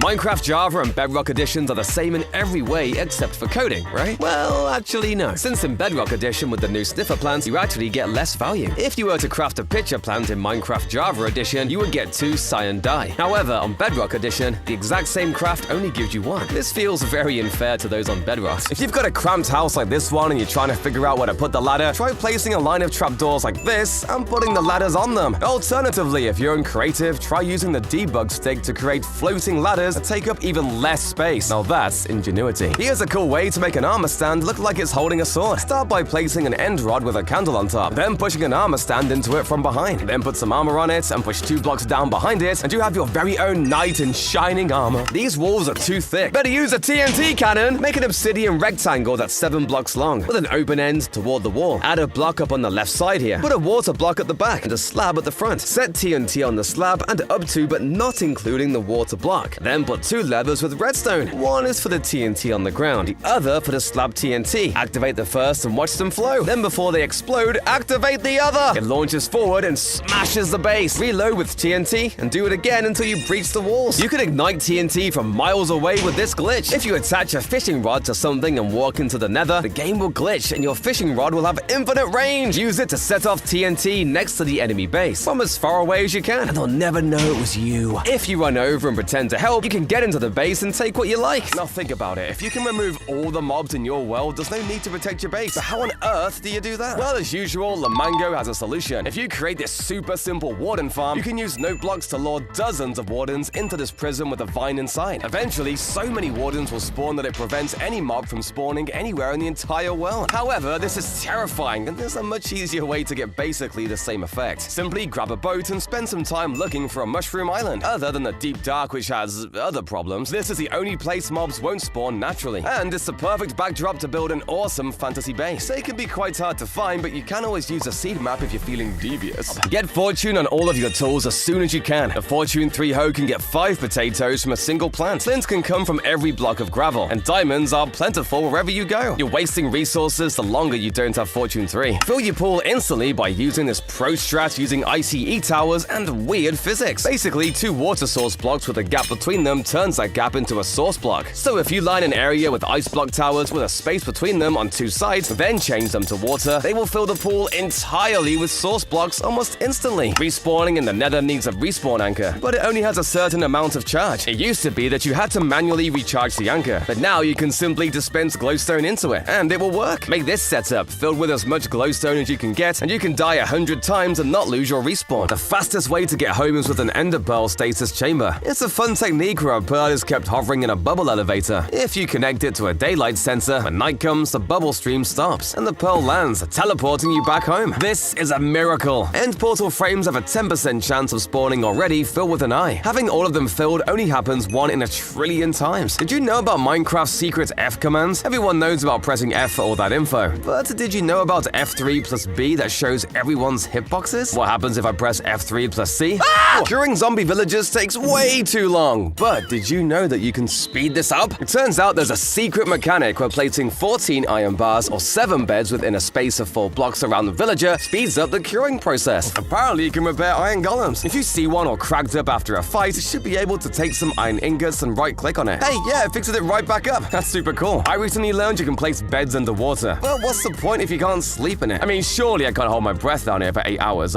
Oh. I guess I can. Okay, but obviously that doesn't work under lava. What the hell, Mojang? In real life, people think coal and diamonds are both made out of the same thing. This means that if you apply enough pressure, like with a piston, you can literally turn coal into diamonds. And surprise, surprise, it doesn't work. Probably because it's not even true in real life. It's a myth there too. Double busted. It's been forever since we got a new note block sound, but apparently Mojang secretly added a new one just recently. All you have to do is place them on top of an iron block and right-click them 64 times each. Then when you activate them, oh god, why? Use this crazy secret to spook your friends. There is no limit to the amount of bats that can hang from 1 block. For other animals, the game stops this from happening, but you can pack the bats in as much as you want. Stick them in the walls and watch your friends unleash them all by accident. Creatures from the nether hate the water, except for the magma cubes. They can swim just fine in it without getting hurt. Worried about invisible players? Well, this little fact might save you, because enchanting tables will react to you even if you're invisible. Llamas are amazing, and even more so when they hit the water. Unlike pigs or horses, llama actually float on top of the water like a boat when you ride them. Speedrunners even have ways to make nether portals instantly without diamonds. Find a lava pool like this, then place a block here with water next to it. Break that and place blocks exactly like this on the side of the pool. Place water right here and place lava in the formation of a portal around the side. Remove the water and you've got an instant nether portal with just a single bucket. There's also a way to do it in an underwater ravine, but I'll leave that one to the pros. It's not because I can't do it, okay? Wither skeletons are one of the most annoying mobs to farm in Minecraft. They don't even spawn half the time, but if you're in single player, try lowering your render distance and simulation distance to 5 chunks. This will force all mobs to spawn where you can see them, letting you find farm skulls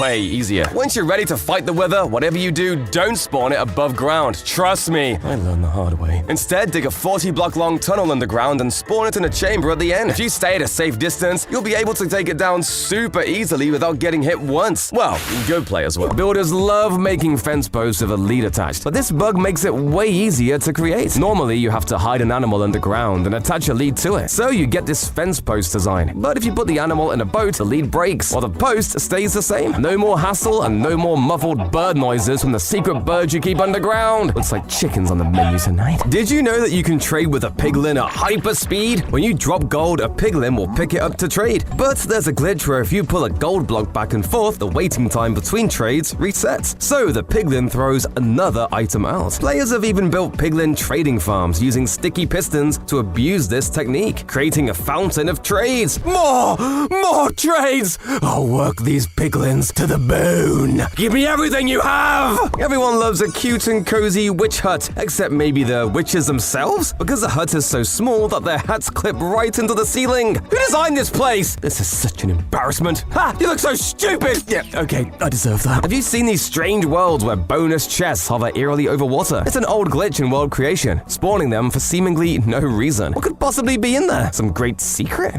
Let's take a look. Subscribe? Better do what it says! The floating box commands it! In Bedrock Edition, if you name a boat and an anvil, it'll actually show up as a name tag above. Cool, right? I bet Java Edition has an equally cool mechanic. Oh, it doesn't show up.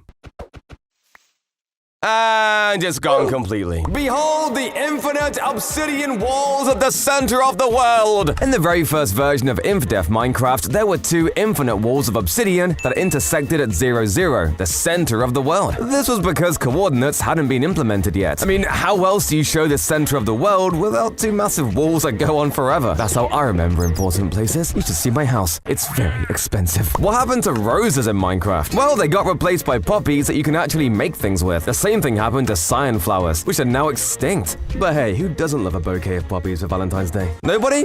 No wonder I don't have a girlfriend. This item was never supposed to exist! The crystallized honey was accidentally added in snapshot 19W34A and was removed almost instantly in 19W42A. Some say it was supposed to be a food source, but we'll never know now because it was taken away! Luckily, I have the last remaining piece of honey from all those years ago.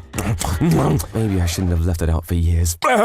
Do you need a protector for your base? How about a guardian with a simple hack? Put a guardian outside your home, and any player coming for your goodies will get blasted! Plain block walls can look boring, so try adding extra blocks of similar colors for more texture. This coupled with glass panes placed like this can make a room much more interesting. You could also just use wall blocks as they're literally made for building walls. You can even mix a type of wall round for extra variety. This also works for adding texture to outside walls. And finally, might be a good use for the brick block. People have been using cobwebs for chimney smoke since the dawn of time, so instead you can use coral fans to create a similar but more interesting effect. Alternatively, you could use a campfire to make actual animated smoke to bring a little bit of life to your builds. But my favorite use for campfires is to place them under the floor in any of my spookier builds, lake, a cave, or a graveyard. The smoke will rise up and make fog that's mysterious and, honestly, a little claustrophobic. Everyone has heard of the legendary Mushroom Islands. These are the rarest biome in the game, with a 2% spawn rate. But there is something even rarer, this giant mushroom continent. And if you thought these grids are meant to show chunks, you're dead wrong, because this goes on for nearly 800 chunks. Hold on a second, why does it look like Australia? You've always heard people say that only noobs dig straight down because you're never gonna know where you're going. So how likely is it you die a horrible death? Well, according to Minecraft, 1 in 150, because this is the probability that you dig straight into lava. Wait, that's only a 0.67% chance! It can't be that bad. Somebody help me, for God's sake! Back in 2018, some players had the luck of a god and found 2 seas that had filled end portals. But some coders weren't satisfied with this and decided to take this one step further. By taking advantage of Minecraft world generation and some Einstein-level math, they increased the number of seas to 65,534 on this site. Want to get your plants to stop growing so tall? Try this simple hack by placing string at the top. It will actually stop your plant from growing any further, and it's almost invisible. Perfect when you want to take a fancy picture without the bamboo blocking the shot. The sound of villagers waking you to the sound of their people can be great, but not if they all die during the night. So try this build hack to get them safe indoors. Bells can be activated with redstone, so just put a pressure plate by your bed, and when you go to rest, so will they. Back in my day, whenever people built a cash register in Minecraft, all they used was a single stair. However, build hacks have truly grown throughout Minecraft's life lifespan. And now we have cash registers that actually look real. By using a chest Minecraft and a stair, you can make a cash register that actually opens. It just is not very secure. Hey, bring them back, you thief! Mojang refuses to add crocodiles to Minecraft, and who can blame them? These terrifying reptiles would make the game quite a bit scarier. However, thanks to this next build hack, you can create a realistic-looking crocodile within your vanilla playthrough. By using dark prismarine and a banner, you can create this adorable yet terrifying creature from the sea. Just make sure you're always out of his reach. Your friend keeps cutting down your favorite tree? Get revenge with this new trick. Hide anvils in the trunk among the leaves. If someone cuts through enough of the tree, the anvil will fall right on top of them. This silky little trick is great if your friend has a fear of spiders. Fill their house with cobwebs, making them slowly trudge through their own home. Then put a single spider in their bedroom to attack. When they complain, just blame the spider. Crafting a boat in Java is very weird. Wait, where did these paddles come from? Thankfully, Bedrock Edition has a far better system for explaining this law-breaking feature. You need to craft a boat by adding in a shovel to be used as the paddles. Now this makes so much more sense. I tend to play Minecraft for a long time every day. However, when I need to get food or a drink, I always make sure to pause my game. This way, no mobs can come and steal my diamonds while I am away. However, with Bedrock Edition, this seems like a luxury, as in this version, pausing your game will not stop anything, as you can still be hit by mobs or have your valuable diamonds stolen. Wait! Bring them back! All these methods are quite expensive though. If you want the cheapest possible way to protect your base, try literally just placing boats all the way around it. When it turns nighttime, any mobs that try to attack will get stuck in them and serve as a defense against players. Another super cheap method of defense is to just wire up a super annoying noise to start playing as soon as someone enters. When this door is opened, an observer gets pushed over here and triggers all these blocks over and over, creating a circuit that will drive a thief crazy and even work as a perfect alarm system. But sometimes players aren't just trying to steal your loot, they're out for blood, so an alarm system just won't cut it. To truly fortify your base, try building your base using stairs placed like this. If you fill them with water, it won't spill everywhere, and it makes your entire base completely resistant to TNT, stopping raiders and creepers in their tracks. And if you want to take this to the next level, try placing a line of observers below the outside blocks hooked up to TNT. These will trigger as soon as the stairs are broken, blowing the raiders up instantly while your base sits there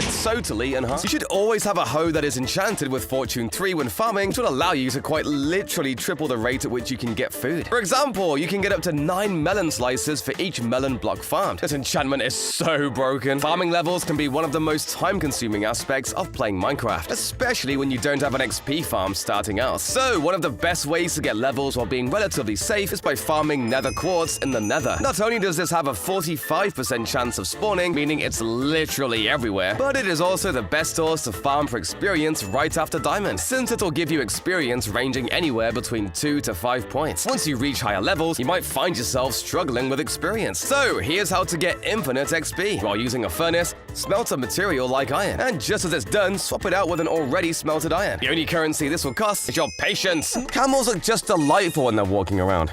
Yeah, look at their little ears, I love them. Apparently cauldrons can totally absorb full damage. If they're filled with water, surely I won't die. Oh, okay, what if I actually try to get in the middle? Well, even that doesn't work! I literally fell into water. Fine, if that doesn't work, what if I try without water? It works! They even bounce you. Crazy, right? I'm just kidding, these are slime blocks. Tricked you though, didn't I? Whenever you try to run underwater, you just get put into the swimming animation. But apparently this changes when you run on mud. Hey, it's true. I think this is because mud is just a little bit shorter than a regular block, so it should work with soul sand too, right? Oh wait, bubbles, yeah!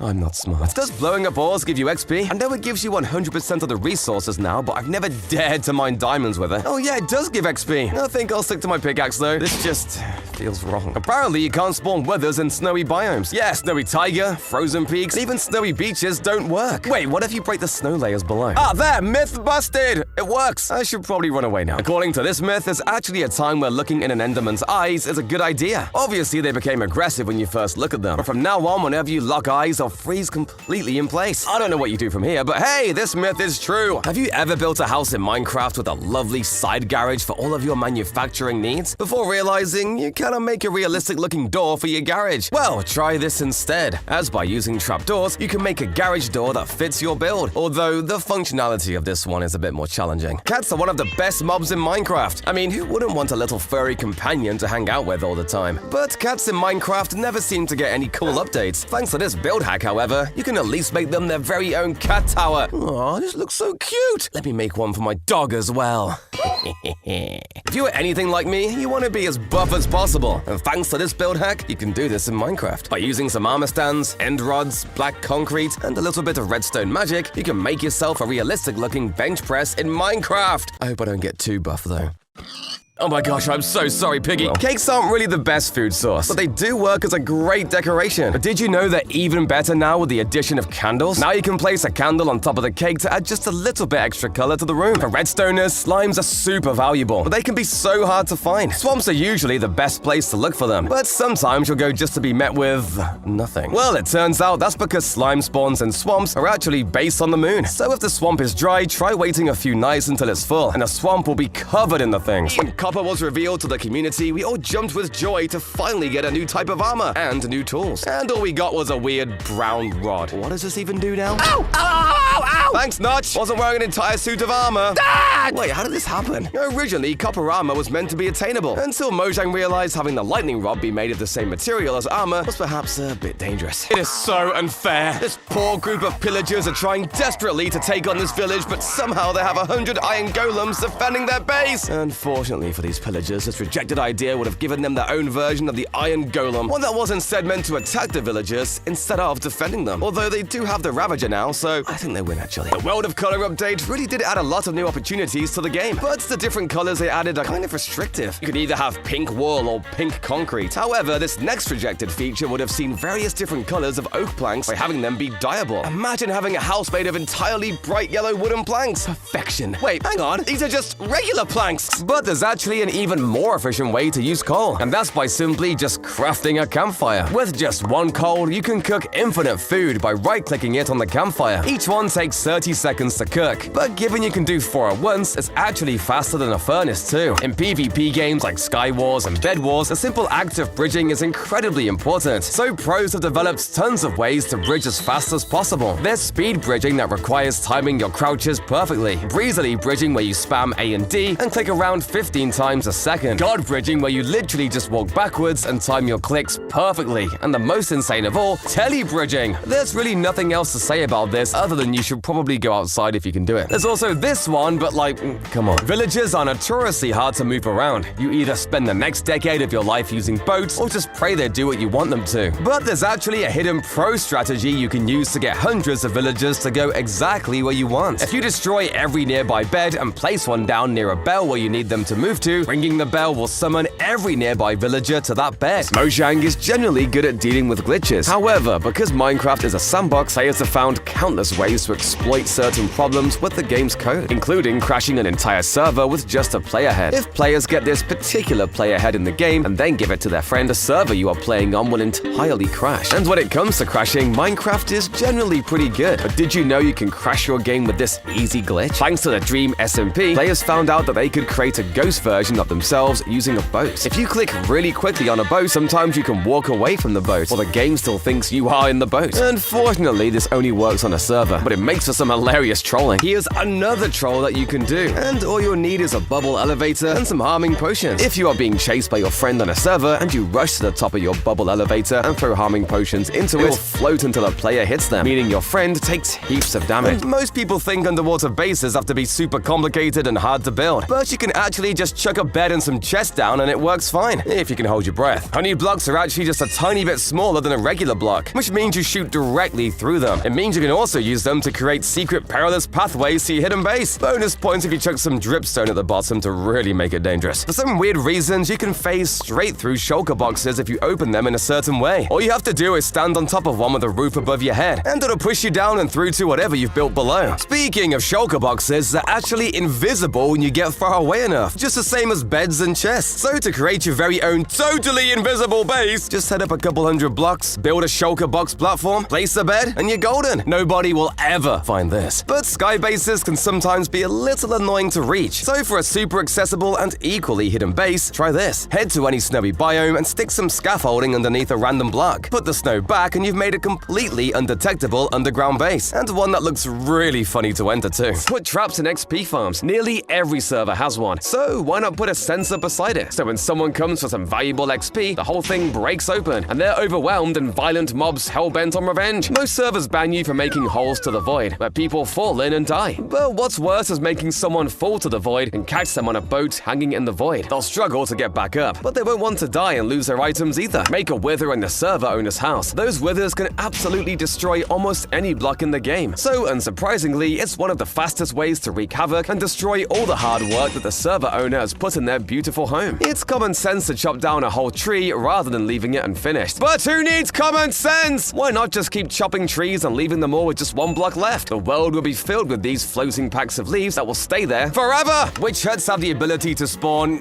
witches. But also, each time one is generated, a black cat will also spawn inside. They do have a tendency to walk off, but this is actually one of only 2 ways to find this sleek variant of kitty. The only other way is wait until a full moon and venture out into a village, where each cat has a 50% chance of spawning as this magical black version. Have you ever run out of gold for powered rails because you never collect it when you're caving? Don't worry, so has literally everybody else that plays this game, but that means there's a solution! Putting a saddled pig in the minecart makes it go much faster on iron rails. It's kinda weird because you have to press the backwards key to move forwards, but it works just fine otherwise. Piglins are primal tribal creatures and do everything together as a group. Most people know they hunt down hoglins together, but you probably didn't know that there's a small chance that they'll dance together after taking one out. Everyone wants a secret underwater base, but will often forget where it is. Well, how about this genius hack that uses a magma bubble column? It'll drag you down to the right spot to activate a hidden door or redstone contraption, letting you into your own personal underwater home. This warped fungi is the key to this home with this new hack. You basically have to hold a strider hidden in the wall, sitting in a 2-block space of flowing lava. If you hold out the warped fungi, the strider will walk up the lava to get it, activating the mechanism and opening the door. Then when you put the fungi away, the strider will slide back into place. One crazy Minecraft fact is that chests don't burn, even in lava. So if you want to hide your valuables, put them under a lava lake. If it's shallow enough, like 1 block deep, then you can access the chest while staying on dry land, and the lava will cover it completely. This milk is special. It was milked from a squid. That's because back in beta 1.2, squid could be milked just like cows. It was later taken out of the game, but modders all over the world have been desperately trying to put it back into the game. This mound of snow holds a secret. It's actually an igloo, and exactly 50% of the time there's a secret trapdoor underneath, leading to a golden apple, a zombie villager, and a regular villager. If you cure the zombie villager, you've got yourself the makings of a brand new village. Invisibility is amazing, but it's not perfect. Wearing armor makes you more visible, but even without nothing on at all, bats and cats can see you clear as day. So if you see some bats freaking out about nothing, it might be another player sneaking up on you. It's super gross, but this baby panda can make a slime ball. All you have to do is wait for it to sneeze, and the gooey snot has a chance of coming out as a full slime ball ready to be used. You can actually send minecarts to the nether. All you have to do is set up train tracks leading directly to another portal. Load those babies up! When they disappear, you can go through the portal and find all the glorious minecarts you sent over. The flower, Lily of the Valley, looks the exact same from any angle you look at it through. It's sort of like a Minecraft illusion, which means the lily is always watching you. Don't kill that baby pig. You know it doesn't give you meat. Don't kill it! Here's a nice trick to try on a blind person. If you cover lava with string, nearby players won't be able to hear the lava, meaning that sucker won't even know what hit him. Oh, I'm such a great YouTuber. Subscribe, by the way. Yes, this is a call to action. The lily is watching you! I'll never look at chorus fruit the same way again. They can teleport you to crazy places, including into danger, but they can actually save your life. If you're falling into the void, just eat one and it will teleport you to the nearest surface without any fall damage. I have seen the invisible. Everyone knows that Minecraft is made of blocks, and those blocks are generated in chunks. But what if you could actually see those chunks and where the lines are? You can if you press F3 and G and see where those chunks begin and end. The full moon used to be a source of comfort. It looked so pretty. But now all I see is invisible spiders hiding around every corner. It turns out that at a full moon, all sorts of crazy things happen, including a higher chance of invisible spiders spawning outside my house. A big mistake is to not keep up with what's changed in game updates. In version 1.18, they even changed the way diamonds spawn. It used to be that diamonds mostly showed up between depths 5 to 12, but now you'll find them showing up more and more all the way down to bedrock. A mistake that has taken millions of lives is digging under sand and having it fall on your head. The best way to avoid dying is to put a torch under any falling blocks. Any sand or gravel that falls on the torch breaks instantly. You should hide at night to protect yourself from monsters, right? Well, not if you're on the rare mushrooms biome. It would be a mistake to waste those nighttime hours because hostile mobs just don't spawn on mushroom biomes unless there's a monster spawner. One mistake is is not getting a cat. It turns out creepers hate cats and will run if there are too many around your home. Plus, look how cute they are. Aww. Stop using powered rails. They're expensive and unnecessary. If you really want that speed boost, saddle up a pig and put it in the rail cart. No, I'm serious. Riding the pig in the minecart while pushing forward lets you move almost as fast on normal rails as you would on powered ones. Using a furnace for your food is a big mistake. Use a campfire. It doesn't need any fuel. And even if the fire gets put out, you can use a silk touch shovel to recover it, and the fire will be lit again. It's so easy to get lost in Minecraft. It even happens to me sometimes. But if you make a banner, name it using the anvil, then use the map on it, it'll show up on your map.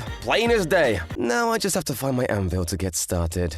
Where did I put that? Have you seen this crazy mob behavior when they swarm into the corners of a room? Put mobs into a small enough space and stuff a ton of them in there, and they'll crowd the corners so much that they'll merge their bodies together. They'll only move away to dart at high speed to one of the other corners. Everyone loves a good TNT attack, and this old bug lets you drop them on your enemies from above. Put them on fences above your target. When activated, they fall right through and land on whatever is below. I set mine up to protect my most prized possession, this painting of your mum. Look at this railway going up to nothing! This weird glitch is caused by a piston pulling the rail up from above. It lifts first, then breaks, causing the other rails to point upward toward it. Even though there's no block to rise onto, it still works with the rail too, letting you make crazy roller coasters with nothing to support it. Why do they go on this ride? They could break at any moment! Taming ocelots removes this weakness, just the same as taming a wolf removes theirs. And this one is the strangest so far. For some reason, wolves are super scared of llamas and will run away the seconds they get anywhere near them. I wonder why they hate them so much. Tamed wolves, however, are super chill with llamas until their human decides otherwise. But this is the same with every other mob in the game, except for creepers. So I guess this makes them weak to creepers? The only other thing dogs have to worry about is me! Despite being possibly the most peaceful mob in the game, sheep have their own enemies too. Wild wolves will attack any nearby sheep they can find. They don't even fight back, the poor things. Did you know at one point Steve was removed from Minecraft? Well, sort of. You see, these strange creatures look like a normal player, but behind the eyes, there's a hollow nothingness. They walk in circles, jump randomly, and pass through water like it's nothing at all. What do they want? Have they come to replace me? At least now I won't be so lonely. Have you seen this girl? Probably not. She hasn't been in Minecraft for over a decade. Ever since a developer called Doc left the Mojang team, he had made a bunch of characters, including Rana, the first character to make human pain sounds. She had animations but never used them, instead sliding around with arms outstretched like a human armor stand. Plus, with her limited AI, if you put too many in one place, they would fall off cliffs and die. This mob has no skin at all. Tucha was a character with no face, a blank white design, and had no mouth, so it can't scream. It was probably used to test mob spawning and similar mechanics, but it was removed in 1.2.1_01. I guess I could try to be its friend, but something tells me it's not one for conversation. In Minecraft Bedrock, zombified piglins have a very small chance to spawn into the other world when a nether portal is first lit, which can make for a very scary surprise. Some players, however, have capitalized on this to make overpowered piglin farms that give infinite gold and resources. When you load an arrow or firework rocket into a crossbow, it'll update the icon to your hotbar to let you know which one it has in it. But if you drop the crossbow on the ground, the crossbow no longer shows what item it has in it, at least until you pick it up again. So try not to drop your firework crossbow into a pile of normal ones. Okay, let's be honest, no one is doing that. Why we did not have cars in Minecraft is completely beyond me. They would be by far the best method of transportation in the game. However, regardless of them not existing in the world of Minecraft, you can still bring your world to life with these car builds. Now, which one is the fastest? Oh, I cannot wait for summer. I wish it could be summer all year round because I love barbecue food. But thanks to Minecraft, I can experience the brilliance of barbecue all year round by building this amazing looking grill. It smells delicious. I'm so sorry. Unfortunately, you can only get invisible item frames in creative, but there's sort of a solution in survival. If you place a block in an item frame on the floor, a snow layer will fully cover up the item frame but leave the block exposed, allowing you to, I don't know, make pebbles or something? You know how to make a birdcage? But how about an aquarium? This one's actually even easier, but probably just as cruel. All you have to do is surround a chest with trapdoors, place a glass block on top, then waterlog the chest with a bucket of fish, and boom! You've trapped him forever. Sorry, fishy. There are some mods that add things like cookers, cookers and microwaves into the game, but did you know you can actually do this in vanilla Minecraft? Well, if you use iron trapdoors and surround a block with a painting on it, you can create this amazing looking microwave. As for the cooker, just put an iron trapdoor on top of a furnace and it looks like a stove. Animal farms in Minecraft are boring. You always have a fence surrounding some animals on a grass block plot. However, this tiny little detail will help bring your animal pens to life. If you have a chicken pen, scatter some little hay beds around on an item frame and then place an egg within the item frame. And all of this just uses a horn coral fan. But make sure you waterlog the block it is on, otherwise it begins to look a little bit dead. Minecraft houses rarely come with bathrooms. This is both due to your player never using the bathroom and also how hard they are to create. However, this exceptional design lets you create a shower that actually looks like a shower. So no longer conform to your gamer tendencies. Build this shower today! Fish are some of the most underappreciated mobs in Minecraft. However, you can build these fish a rule-breaking home using just one block. Scaffolding can be waterlogged and then you can place your adorable little fishy friends into this fish tank. Just make sure you do not break the scaffolding. Mobs keep breaking into my bases and I am tired of it! So I found this amazing house hack that will stop any mobs from entering my house. Whenever a zombie chases me into my house, I turn around, open up this trapdoor, and watch them fall to their death.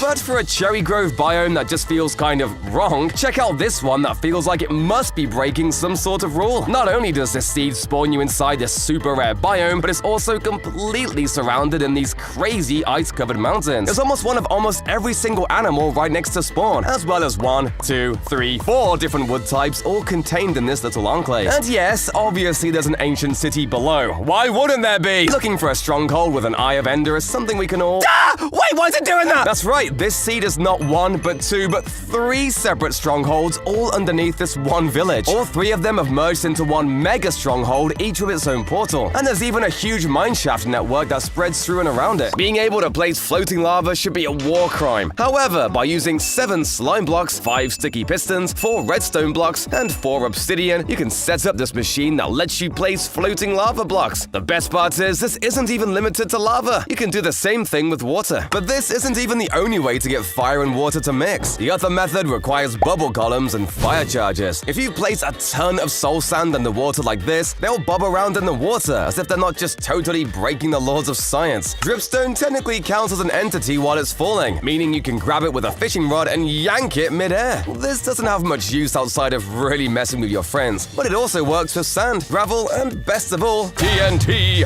Back when beads were added in 1.15, there were actually 2 secret textures hidden in the files for extra honey items. The first was for a crystallized honey item, and the second was this yellow block called the wax block. These items never made it into the actual game, but it does bring the concept of crusty honey into my head, and I don't like that. Slimes can actually let you duplicate name tags. Well, technically at least. If you use one on a big slime, the name will actually pass down to the smaller ones. And since these things can't despawn anymore, you can use them to really get your message across to a friend. Oh god, there's so many of them! You see these weird little scribbles on the end crystal? It turns out if you look super closely, they actually kinda spell out Mojang. Powder snow has made mountain biomes actually kinda dangerous now, and ain't nobody got time to wear leather boots out here. But there is another way to deal with it. Next time you venture out to the snowy slopes, grab yourself a flame bow, as any powder snow you hit with a fire arrow will instantly melt and disappear. Glow lichen actually has a secret use I guarantee you didn't know about. It can actually completely block water from flowing, just the same as signs or pressure plates. But more importantly, it can do the same with lava, and won't ever burn, even though it's a plant.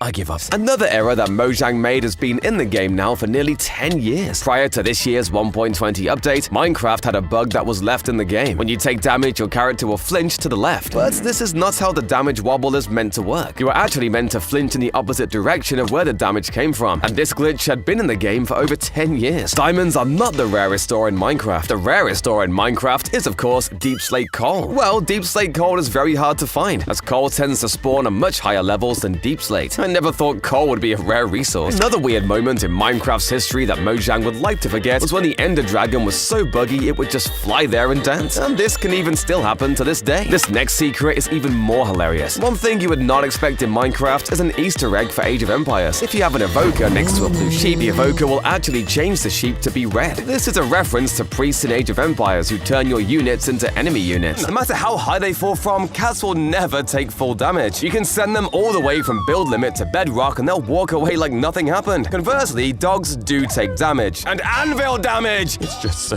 beautiful. Zombified piglins are terrifying to fight in the nether, but if you manage to get a weapon powerful enough to kill them in one hit, they won't get mad, and you can take them out one by one. Flower forests are one of the prettiest biomes in the game, and one of the easiest places to farm all the different dyes too. But strangely, the flowers don't actually generate in random places. Each area in this biome can only spawn a specific flower, which means you can map it out using bone meal to create a really cool effect. Bees in Minecraft actually work really similar to how they do in real life. When they sting you, they don't just lose their stinger and end up dying shortly after. They actually leave it inside you. It's easiest to see when you turn invisible, and when are they adding tweezers to the game? Play on the side of the hostile mobs. You can throw armor at mobs and they'll wear it. Steal armor from the other players and keep giving it to the enemies to make them an unstoppable force. It is illegal to sell or buy accounts to other players, so why not tell everyone you're doing just that as much as possible until someone runs off to tell Mojang what an evil person you are. Duping items is an incredibly difficult thing to do on a server because all the item information is kept on the server's computer, but some places have exploitable weaknesses. A server that has its own spawn and teleport system can be tricked into dropping your items at the same time that you spawn, so the items are dropped, but also kept on your hotbar at the same time. It's an immediate bannable offense. One of the best features Mojang is adding in 1.20 is the new armor trims. You can find pattern templates in chests all over our world, and then apply them with different colors on our armor. They're found in places like bastions and woodland mansions, but they're also dropped by the Elder Guardian. They're pretty rare, but luckily you can use diamonds to duplicate, so you've got enough for all of your armor. Mojang also decided that netherite was somehow too easy to obtain, and added a netherite upgrade template, which you need to use every time you upgrade a tool or piece of armor. And yes, you need a new one every time, meaning that's an extra 7 diamonds every time you upgrade something. Please subscribe so I can afford this. Creepers are one of the oldest mobs in the game, and they haven't got any less terrifying. In fact, in one of the 1.20 snapshots, they somehow got even scarier. Somehow their code got messed up and they wouldn't make a noise or even flash before they blew up, meaning they could just sneak up and explode before you even knew they were there. Glow Lichen is used for all sorts of creative hacks, such as this carpet balcony that looks great and glows to light up a restaurant while keeping deadly mobs from spawning. This icy hack lets you build an ice rink super fast in the desert. Most people see frost walker boots as mostly pointless because you need to be moving and the ice melts really quickly. However, if you build an ice lake underground, the sun can't get to it, and you can create a winter wonderland under the Sahara. Speaking of beds, did you know that there used to be a sky dimension planned for Minecraft? It was supposed to be a magical realm in the sky that you could access through dreams. Each time you went to sleep, there would be a chance you'd wake up here instead. Unfortunately, this idea was eventually replaced by the end, but I'd love to see them bring back this idea. While you were busy having sniper duels or hiding away praying they wouldn't see you, skeletons have been hiding a dark secret. Okay, it's not that dark, but around 11% of them are actually left-handed and hold their bows differently to the rest. Apparently, this is to mirror the amount of real people who are left-handed. Also, even though wither skeletons can't spawn naturally with a bow, they still have a line of code that lets them shoot fire arrows when they're given one with commands. Weird, right? Have you ever noticed that the sky actually changes color during the wither fight? That's right, as soon as the fight begins, the horizon turns a deep, ashy gray, and some clouds become much darker. Too bad nobody will ever see this because we all fight the wither underground now. Like mole people. Putting carpets on top of fences lets you jump over them while keeping animals in. But did you know there's an even better way of doing this? Animals can jump over trapdoors just fine going one way, but if they try to leave, they walk straight into them. This makes it 100 times easier to collect animals and get in and out your pen without 1,000 chickens escaping through the gate. One cool trick you can do with gas fireballs is sending the fireball where your friends don't expect it. That's because the fireball goes in the direction you look when it gets hit. That means you can throw a snowball, turn your head towards your friend, and when the fireball gets hit, it'll blaze toward them with murderous intent. This little detail doesn't get noticed a lot because you only see it from far away. Everyone notices how the world generates around them, but actually, entities like chests and shulker boxes have their own range, at which point they disappear. You can even use this fact to hide stuff high in the sky, further than people on the ground can see. Now, you're gonna have to trust me when I say that Mojang really did update the world generation recently, because wells like this one make me question it myself. This seed spawns you right in the middle of the ocean, with no land anywhere to be seen. How does that even happen? The best part about this seed is that there's also tons of dangerous structures nearby, like a drowned ruin here, and even an ocean temple right next to spawn over there. I mean, I can't even make a sword to fight these things off. Have you noticed that different servers will have different amounts of mobs roaming around for seemingly no reason? That's because mob spawn rates are based on how many chunks are rendered by the server, which can heavily fluctuate depending on how good the server is. Luckily, my server is terrible! I can barely see any chunks at all. Though this does mean I can't walk far before losing sight of my house, friends. And, I think I'm lost. Hello? This crazy glitch made me fall into my own inventory. This is caused by opening the inventory when you're not standing or swimming. If you're flying with an elytra, open it. The character might twist and turn in ways the game never anticipated in order to look at the cursor. You can bend all over the place. It's like shoving your whole head into your own pockets. Oh, I forgot I had cake in here. Did you know sand wasn't supposed to hang in the air waiting to drop on your head? That was originally a world generation bug, which becomes obvious when you touch it and it all comes crashing down. Mojang couldn't be bothered to fix this, however, and now getting suffocated out of absolutely nowhere is an everyday occurrence. Please don't be gravel. Please don't be... Oh, I give up. Hey, you ever wanted infinite TNT? If so, here's the solution. If you build the following contraption, you'll be able to duplicate TNT forever! Something about the coral reef glitches the TNT, allowing for a devastating bug. This is something commonly used in Minecraft warfare, creating flying machines with infinite TNT to nuke your enemy's base. So if you want to break Minecraft with a bang, try this out sometime. Everyone knows you can't place water in the nether. Or can you? If you build a time machine and travel all the way back to Minecraft version 1.6, you'll need to stock up on ice blocks. Why? Well, my friend, in this version, if you break ice in the nether, you get water, allowing you to technically turn the nether into a water park. My life is finally complete. And I've got a cool time machine to boot, so that's pretty cool, yeah? I think it's cool, yeah. Now imagine having the power to summon portals with a single button. No, this wasn't a mod. It was a real ability in Java Edition Alpha 1.2.2a. Players could spawn nether portals just by pressing F4. This was removed in the very next build, but for a fleeting moment, you could step into hell with a single button. Just make sure you don't press it by accident.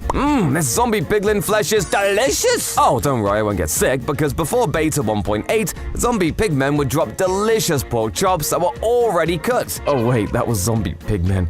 This is a piglin. Oh, it hurts. Oh, but it's so good! Could you imagine villagers being even more helpless? Well, be grateful if you never experienced their early version in beta 1.9 pre-1. They couldn't open doors, didn't run and hide, couldn't become a zombie, but instead just died. And most awful of all, they couldn't make their classic trademark what a pathetic existence. Oh, sorry, is that like your granddad or something? Hey, I didn't mean it. I didn't mean it! Have another great defense hack that brings an adorable edge to your builds. If you want to keep creepers away from blowing up all your hard work, get a bunch of cats. The more, the better. Creepers and even phantoms are afraid of them, and will turn and run if the cat gets too close. This hack lets you show off a puffer fish in a glass case, puffed up at all times. It does this because there's actually an armored stand underneath, keeping it on edge. Above the stand is a waterlogged chest, keeping the fish alive, and a picture frame to cover that up. The glass case is a block that's been pushed on top with a piston to keep the fish in place. Everyone knows the easiest way to break a server is to get admin and then ban everyone or turn the server off. But this is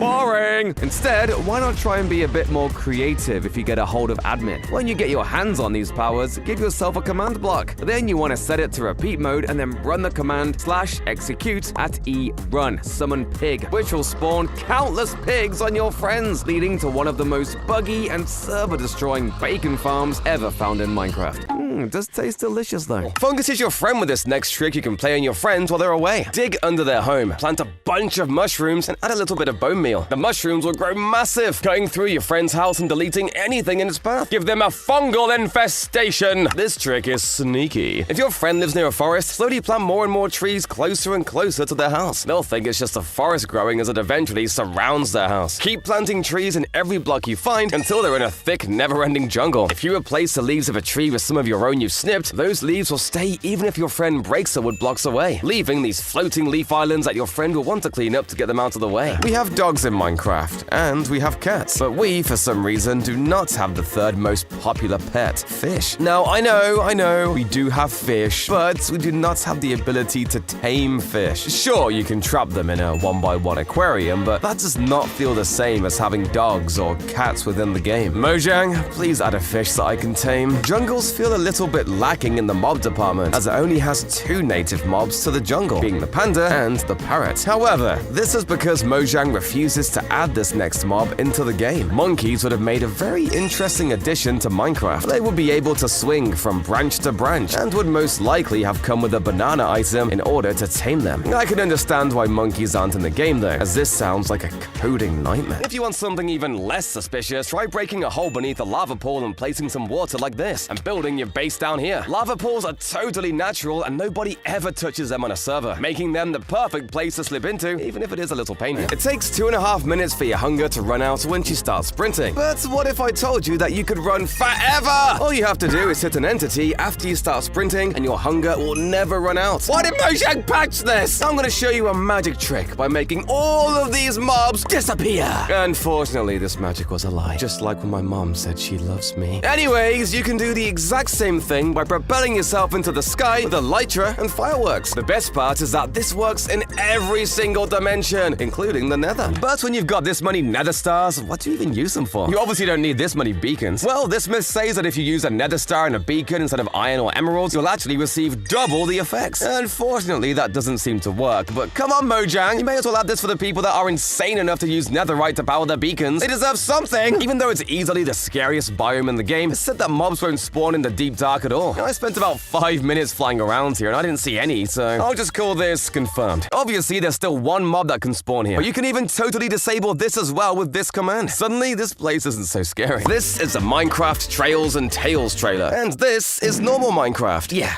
this sucks. But we can fix this by using the Bare Bones pack. This just seems to bring everything to life, and we can make it even better by using the nostalgia shaders. I guess I won't be needing to bleach my eyes now. But there's one more pack that we can add to make this even better than the trailer. I'm talking about Simple Hotbar, which changes all the vanilla hunger bars, hearts, and even the UI boxes. Moving on to one of Minecraft's most important items, cakes! According to the way cake disappears in the game, it's clear that good old Steve is eating it vertically. This is clearly game-breaking and ruins my immersion. Mojang should have used better cake slices instead, which makes the cake disappear chunk by chunk instead. Finally, the game is playable! One of the most poor decisions was to make every single enchantment book look the same. Look at all these books! I bet you can't even tell the difference. However, using visual enchantments not only adds these sick animations to each book, but it also applies the same animations to whatever you enchant. Now this is something that should have been in the game for years. If everything in Minecraft is a cube, it only makes sense that the sun and moon should be too. While Notch made them into squares in an old version of the game, we can take this one step further by using the cubic moon and sun packs. This makes it so that your world's day and night cycles are controlled by these massive cubes, although you don't want to look at them directly. Ah! My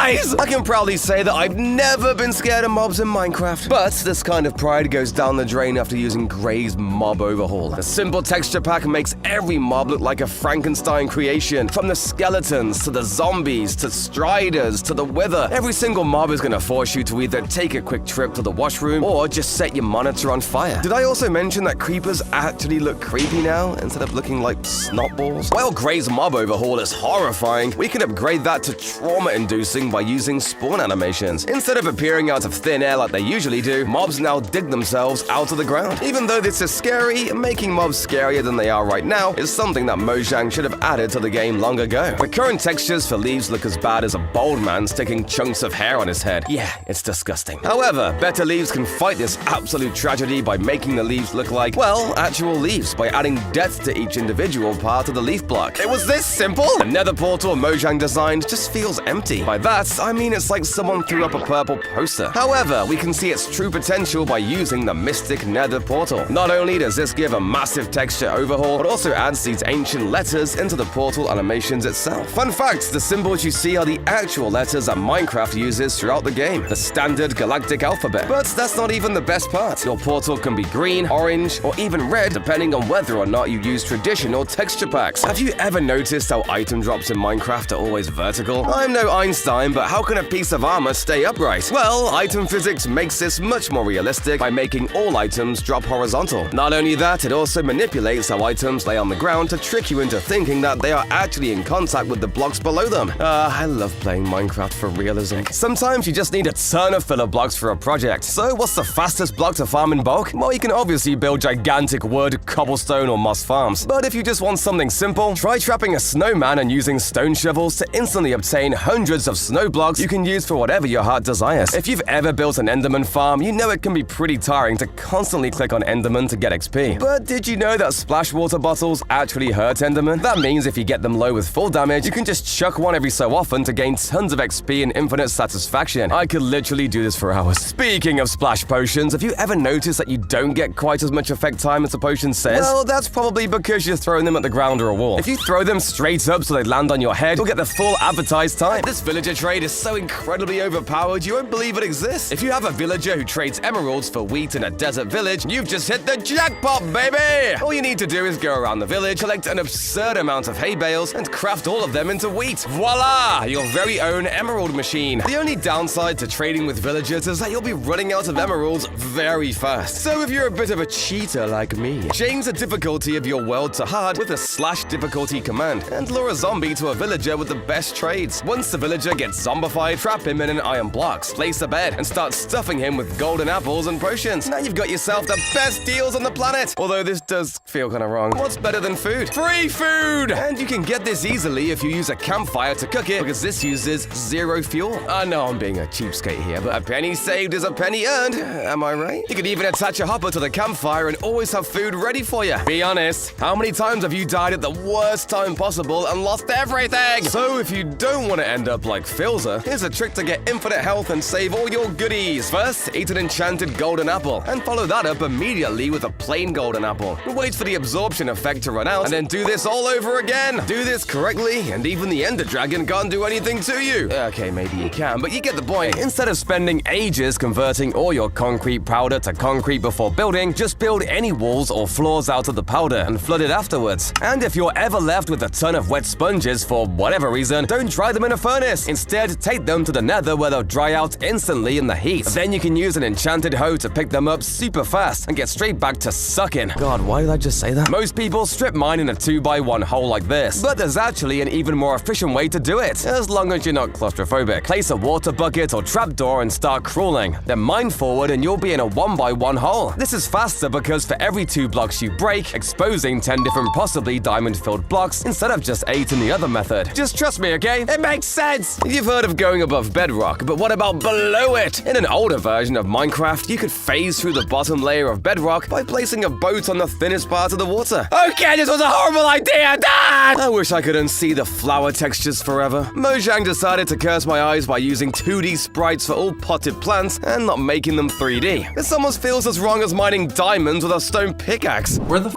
the diamond? I guarantee every one of us has tried to build one of these tree houses in the jungle, but let's face it, they look terrible. Instead, head to a taiga and try this out instead. You can build it in 2 minutes for super cheap, and it keeps you safe from all the mobs.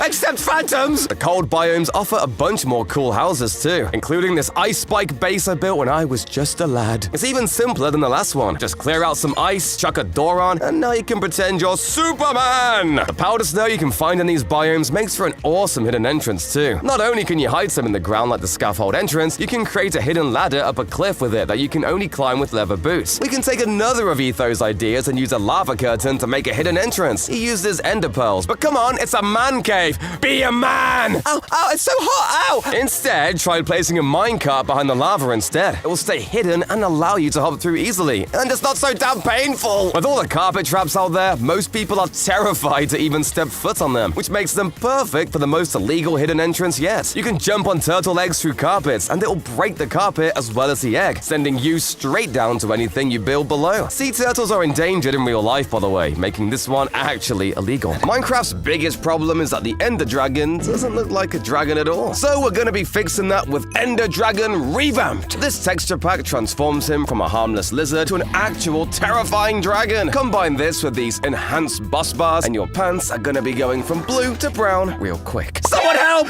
There's hot singles in my area! If you want to have the same problem as me, this pack allows you to change that awful, boring message as you go to bed. You can't sleep yet. There are monsters nearby. Get out of here! Looking at the textures for crops and flowers makes me want to throw up. I mean, why even use sprites and 2D models in 2024? Instead, Mojang should have taken a page out of 3D Tomatoes book. Not only does this pack use much better models, you can even see the tomatoes at each stage of their growth. Ever noticed that light gray stained glass truly ruin your friendship? Try building this in someone's roof and add a hopper and dispenser to shoot out the eggs the chicken lays. Their house will be filled with baby chicks in no time, and they'll have no idea why. Every Minecraft player knows the pain of panes look exactly the same as an empty inventory slot. This means you can secretly fill somebody's inventory with them, or worse, fill all their chests with them. And if you name them all differently, they'll have to slowly remove every single piece individually. Speaking of chests, they're a perfect way to test the strength of your friendship. With a comparative generator, some pistons, and a diamond, you can test exactly how much you should be trusting your friends. One of the best parts about pranking somebody is being able to see their reaction when they realize what's happening, and nothing does that better than this setup made by Grian. Nobody can resist the satisfaction of punching out a huge tower of scaffolding, so build one up above somebody's house, but have it hold just a single block of lava like this. When your friend goes to break it and realizes what's happened, it's already too late, and you'll get to watch them scramble to try and stop it. Another of Grian's devious inventions is the boat bomb, and this one's even simpler. All you've got to do is craft a ton, and I mean a ton of boats, and chuck them on top of a hopper, and dispense them all out like this. As soon as an unsuspecting explorer comes along and tries to get in, yeah, I'll make sure they find this themselves, so you don't have to help clean it up. Speaking of bombs,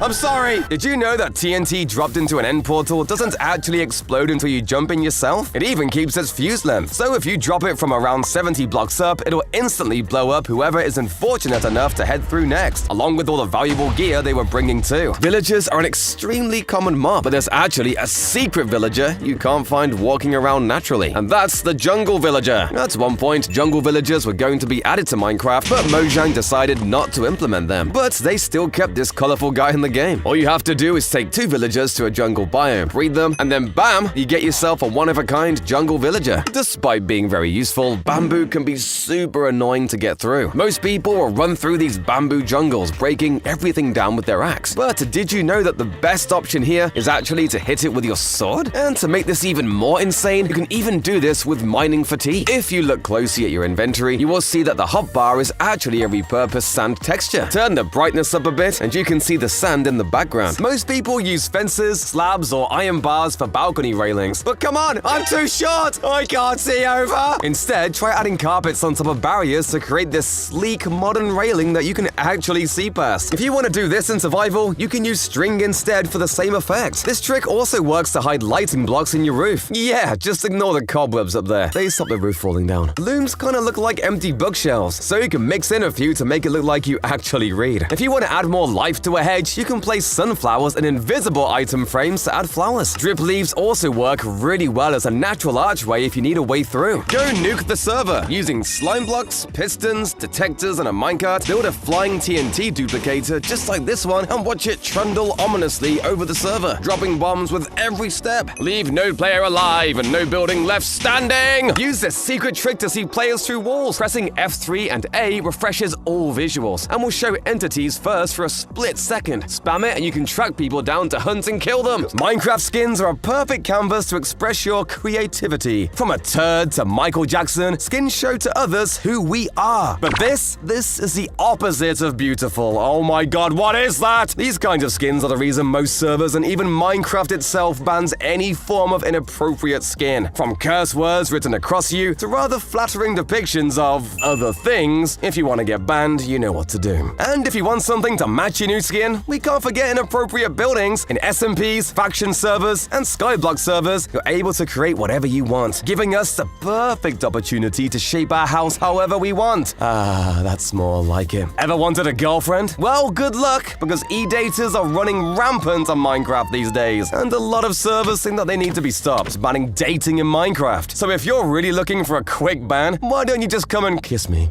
Get a room, guys! Seriously. Shoot enemies from the safety of a bunker by using dirt paths. They're actually 1 pixel shorter than regular blocks, so if you stand behind one and have a block above your head, you can see a slight gap between them, and can even shoot arrows through the gap. This other super hack can turn your regular vines into fruit-bearing plant life. Just put redstone ore behind the vines, and the color will shine through, giving a good breakup to all the green and brown. Put some berry bushes to fill out the space even more. Setting the survival mode to peaceful difficulty will not save you. The fact is, there's one mob that can still attack you in peaceful mode, and that's the llama and its angry spit attack, so don't get on their bad side. You can fly with a rocket and elytra, but the fact is, the best way to fly is to shoot yourself with a slow fall arrow. If you do that, then launch off with a riptide trident, you'll reach the top of the world before the slow fall runs out. Then at this insane height, launch your elytra and fly for miles. Minecarts can fit almost any mob, including sniffers, ravagers, and even guests. That's a hell of a visitor when you send it down the rails to your friend's home base. Ever feel like a zombie horde is never ending? That's because it might be. Anytime you hit a zombie, it will look around and try 50 times to spawn a new zombie. It only has up to a 10% chance to succeed though, unless it's a leader! Then it goes up to a 75% chance of spawning the horde. Be careful where you put your beehives. If it's too close to the ocean, any bee that strays over the water can very quickly get disoriented and will eventually fall in and drown. People have lost entire bee colonies this way, so stay safe. To cure a zombie villager, you need a splash potion of weakness and a golden apple. And a bed? Apparently being near to a bed helps to speed up the process. Not sure why that works, but I can think of a few reasons. The axolotl is probably the cutest animal in Minecraft. But did you know there's an axolotl so rare, just 1 in 1,200 axolotls spawn this way? The blue axolotl is the rarest mob in Minecraft. Would you look at that little guy? Huh, you thought I was gonna kill it for comedic effect? I'm totally above that.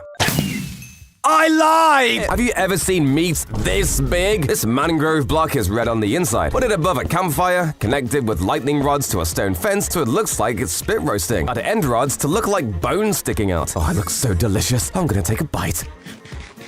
Ow! It tastes like wood! This super slim ladder can fit in any home. You can actually put the ladders on the side of a trapdoor. But this hack stuck them on top of each other all the way to the ceiling for an extra slim ladder. Just don't use the door when I'm on it, okay? Ah! This spooky hack lets you make a world full of dead trees and wilting grass. The tree trunks are made with fence posts and the leaves are mangrove roots. The grass isn't grass, it's podzol. See? It's all fake! There's nothing dead here! A stained glass block with a trapdoor on top and a tripwire hook on the front looks just like a lemonade dispenser. Build a lemonade stand around that, with plant pots for cups to look super convincing. Oh, selling lemonade on my turf, are ya? Nobody sells on Big J's turf! Using shears to collect leaves? Big mistake! You could instead use a hoe, as more modern updates of the game have improved the hoe. And with enchantments like Fortune, you can get way more items, way faster. Path blocks, they look great in a lot of spaces, but they're slightly shorter than the average block. If there's any empty space next to a path block, even if another block is on top trying to hide it, the gap will still be there. Look at it, you can see right through that. Piston door lag! It's a big mistake that happens all the time. Pistons pushing blocks out of the way looks all fancy, but takes precious time when you're trying to get through. Put the pressure plate a few blocks back so you don't smash your face on an automatic door or secret entrance. A major mistake when making an enchantment table is forgetting to bring the right items. Make sure any lapis or books are nearby in chests so you don't have to remember at all. Speaking of storage, what on earth is this? Nothing is sorted, it's all just thrown together any which way. Set aside different chests to hold different things. Want tools? Make a tool chest so you know where all your tools are. In fact, stop using chests entirely. They're old and dumb and stupid. Well, alright, they look okay. But barrels carry the same amount, cost less to make, and can actually be opened even when another block is on top of it. Ah! The ground is alive! Well, it looks like it anyways. The trick is that the black blocks are higher up from the ground than the pink underlay, and are a few blocks tall. The perspective changes as you move,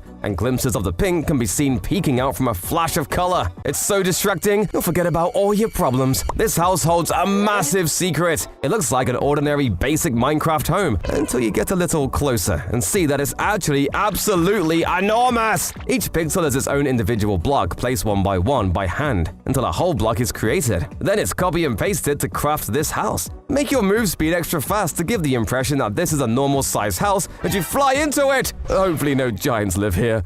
Oh god! Morning. All types of fish will start to drown after just 15 seconds on land. Weirdly though, they don't even try to get back into water. They just kind of flop around and wait for it to be over. Dolphins, however, can last over 2 minutes on land, and if it's raining, they can survive forever. However, dolphins do need air to survive, so if they're underwater for too long, they'll actually start to drown. At least they try to find water. Squids literally just sit there and move like that. Endermites used to have a huge weakness that nobody knows about. Before 1.15, if they stood on salt sand, they'd suffocate and die. This was eventually fixed, so now their only predator is Enderman. Snow golems aren't exactly the strongest defense your base can have. Their attacks don't even do damage, and they're made even worse by the fact that they can't even survive in warm climates like deserts or in the rain. They also only have 2 hearts of health. I'll stick to iron golems if I were you. In Minecraft 1.13 pre-6, there was a super rare bug where you could get 3 chests with a single double chest. That might sound crazy, but hear me out. This glitch only happened in woodland mansions when a double chest spawned on a chunk boundary. Because of some weird game mechanics, mechanics, the chest would get split into two sides, one that acted like a double chest and one that was a single chest. To date, there are only a total of 3 known seeds where this happened. This bug should have stayed! But as it turns out, Mojang might want to brush past some older Minecraft snapshots too. As in an old snapshot, you could actually grow furnaces? By using a command to spawn a pumpkin with an impossible growth phase, a furnace would grow out of the ground underneath it. Shulkers can be super annoying when they hit you with their levitation balls. Trust me, I know.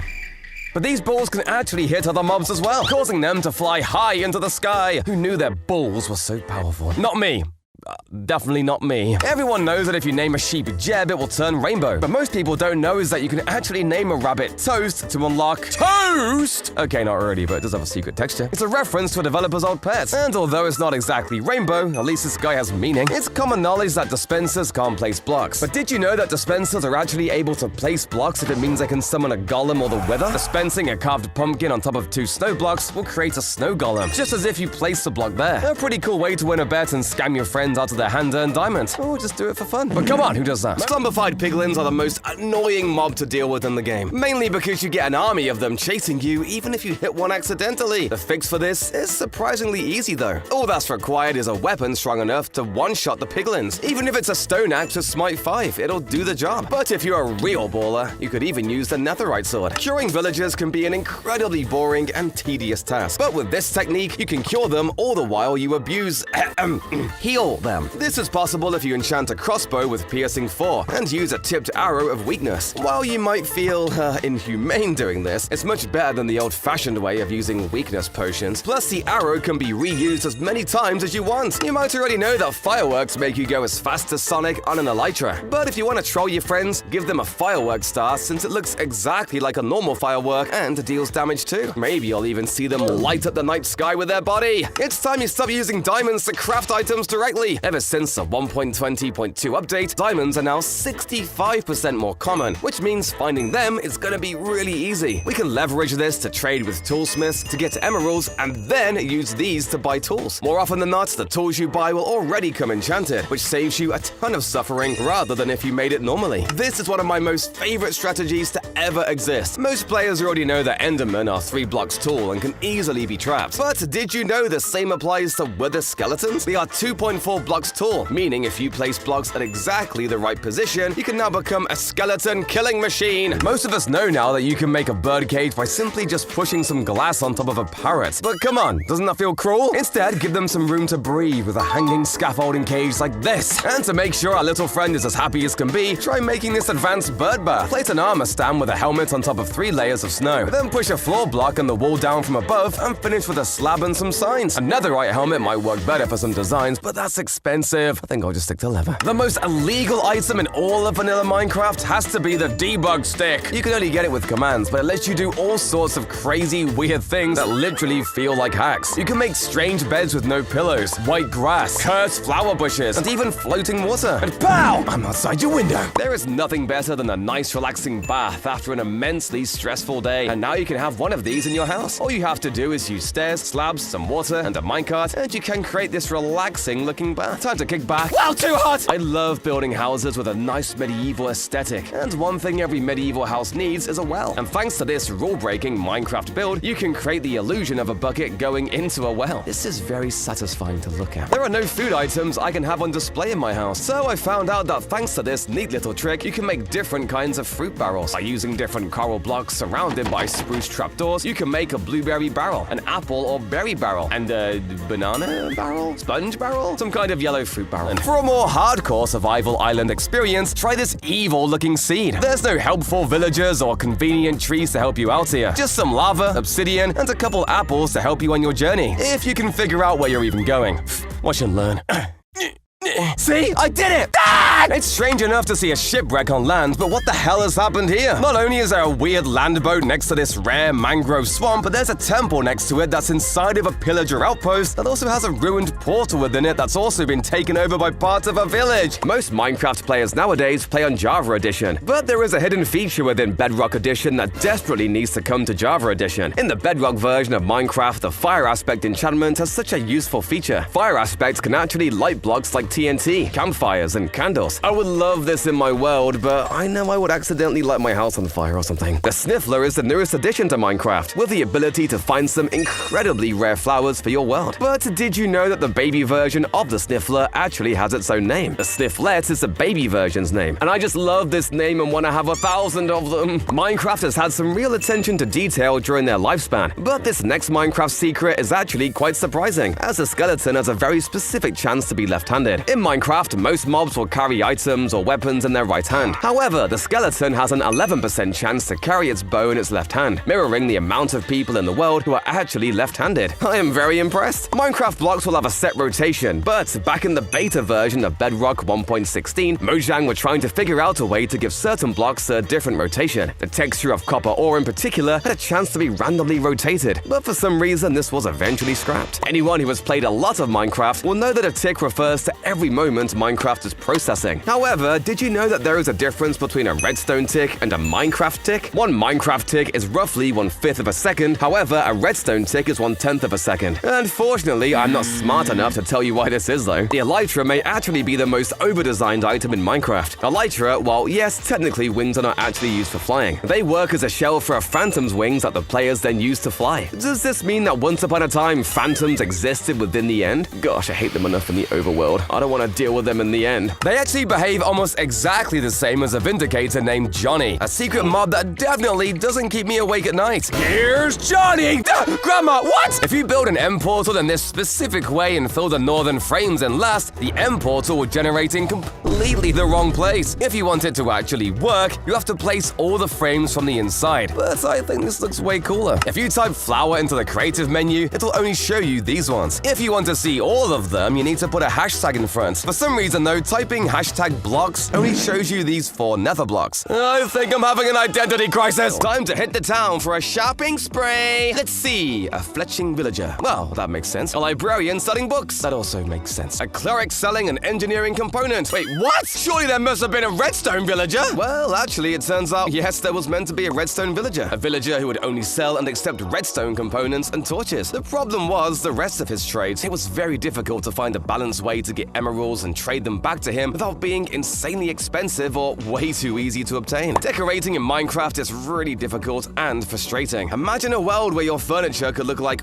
actual furniture. Now this is better. This was actually Mojang's original plan. However, at the time, it was a lot more difficult to implement this, and Mojang had so many bugs to fix across their versions, so they just abandoned the idea, leaving it to amazing modders to make this. Time to kick back and watch some Mallow YouTube videos, where you should subscribe. Speaking of, if you're looking for a block to build your TNT-based farms out of, waterlogged leaves might be for you. They're totally blast resistant and super easy to get a hold of. Just be careful you don't accidentally flood your redstone. End portal flames are one of the only impossible blocks to break in Minecraft, right? Wrong! Using a red mushroom plate just right, you can grow it with bone meal and use it to totally delete the frames. Chests usually can't be opened when they've got a block above them, so explain how this works. It's actually just a stair placed backwards. This also works with any other block that's not just as big as a normal block, such as farmland or path blocks, and leaves you a bunch of new opportunities to hide away your goodies. Skeletons can usually see you from about this far. It's around 16 blocks, which, to be fair, is pretty good for a life form with bones for eyeballs. But if you chuck on a mob head like a zombie or skeleton skull, this distance gets much smaller and allows you to get as close as 8 blocks away without them seeing you. The only problem is that now I can't see anything. Speaking of skeletons, there's actually a super clever way to get music discs that I bet you didn't know. The arrows will turn to fireballs when shot through lava, and can even light TNT. This means you can collect a bunch of creepers in a pit and blow them all up with a skeleton like this, and end up with dozens of music discs almost instantly. Hitting a mob with a channeling trident in a thunderstorm makes possibly the worst noise in the game. It's so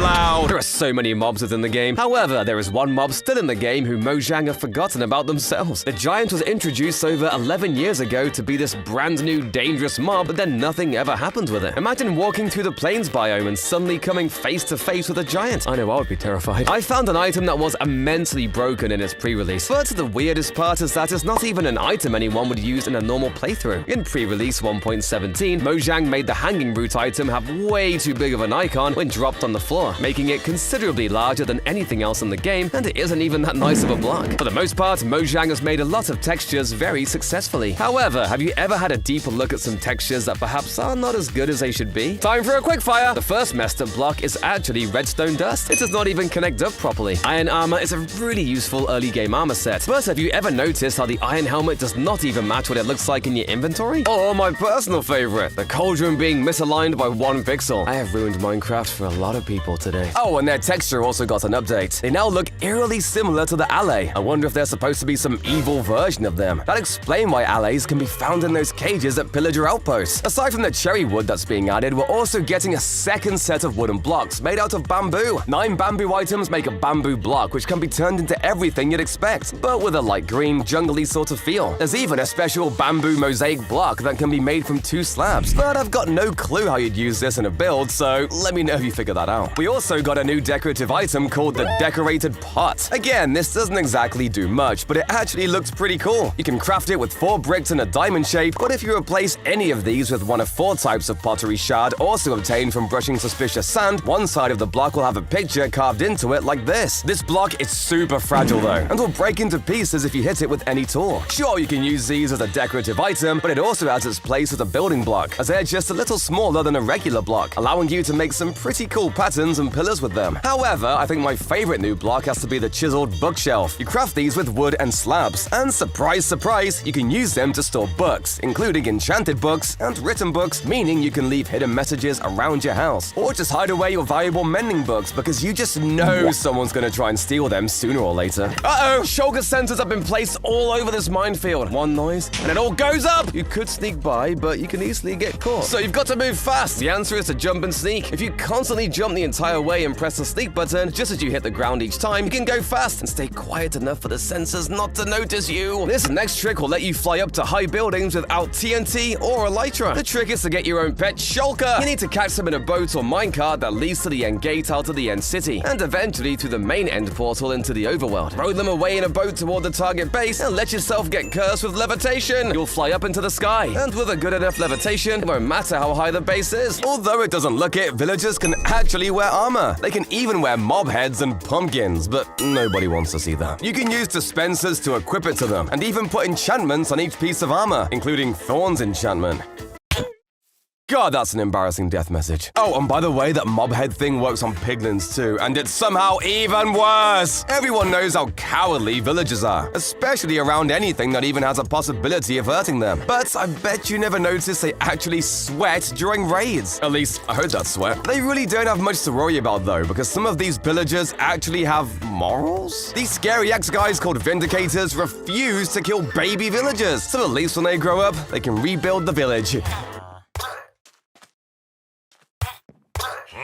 Never mind. You can get floating Minecraft tracks by placing them on trapdoors and flipping them down. Aside from this just looking really weird, you can make some pretty crazy traps with this, as all the rails disappear at once when anything updates them. Keep your mobs in check while maintaining your aesthetic. Do you hate the look of fences or trapdoors? Simply cover the floor of your pen in honey, and you can then use any block at all to act as a fence. The honey makes sure the mobs won't jump out. It also works on you though, so be careful. A lot of pros do 6 speedruns, and one of the best ways to speedrun the Ender Dragon is to kill it with beds, but making a bed can take time, so why not just steal them from the local village? You're a dragon slayer! You need it more than they do. Protect your villagers. If you rely on them for trades, then they deserve the best protection, and sometimes a golem isn't enough. Simply dispense armor upon them, and they will wear it, including those with thorn enchantments. Talking about end frames, some seeds have something a little bit more common, but just as weird. Instead of all the frames being filled, only a few of them will be, but the portal will still be lit. This one has just 9 eyes and a full portal, but you can get portals with only 2 eyes which still work. It's some glitchy mechanics with chunk borders that make this work. When you load the world, the game checks 1 chunk at a time for a finished portal, and if it thinks one part of the frame is complete, it'll spawn the portal before it even looks at the rest. I don't even know what I just said. Cool. But let's head back above ground for a second to look at some crazy world generation. Mojang recently changed how terrain is made to make it seem more realistic, but when you look at this seed, it feels as though they completely messed it up. I promise you, I'm not in an amplified world. This is just how it looks around here. Complete with crazy cliff faces, floating islands, and awesome overhangs, this area has it all. It even has a lava stream burning all the plants near it to the ground. I'll admit, it does look cool when it breaks the bamboo though. Sorry, pandas. But this next one takes the cake for my favorite seed in Minecraft. Take a look at this. It's like something out of a sci-fi movie. It looks like some sort of crazy asteroid belt, or maybe the ring surrounding a planet. I guess because this is a stony peaks biome in the middle of an ocean, the game tried to make huge mountains and rocks, but it glitched out in a major way. I could totally imagine someone building a mysterious orb or machine that's supposed to make all of these rocks and precious minerals float in the air like this. I'll do it myself, but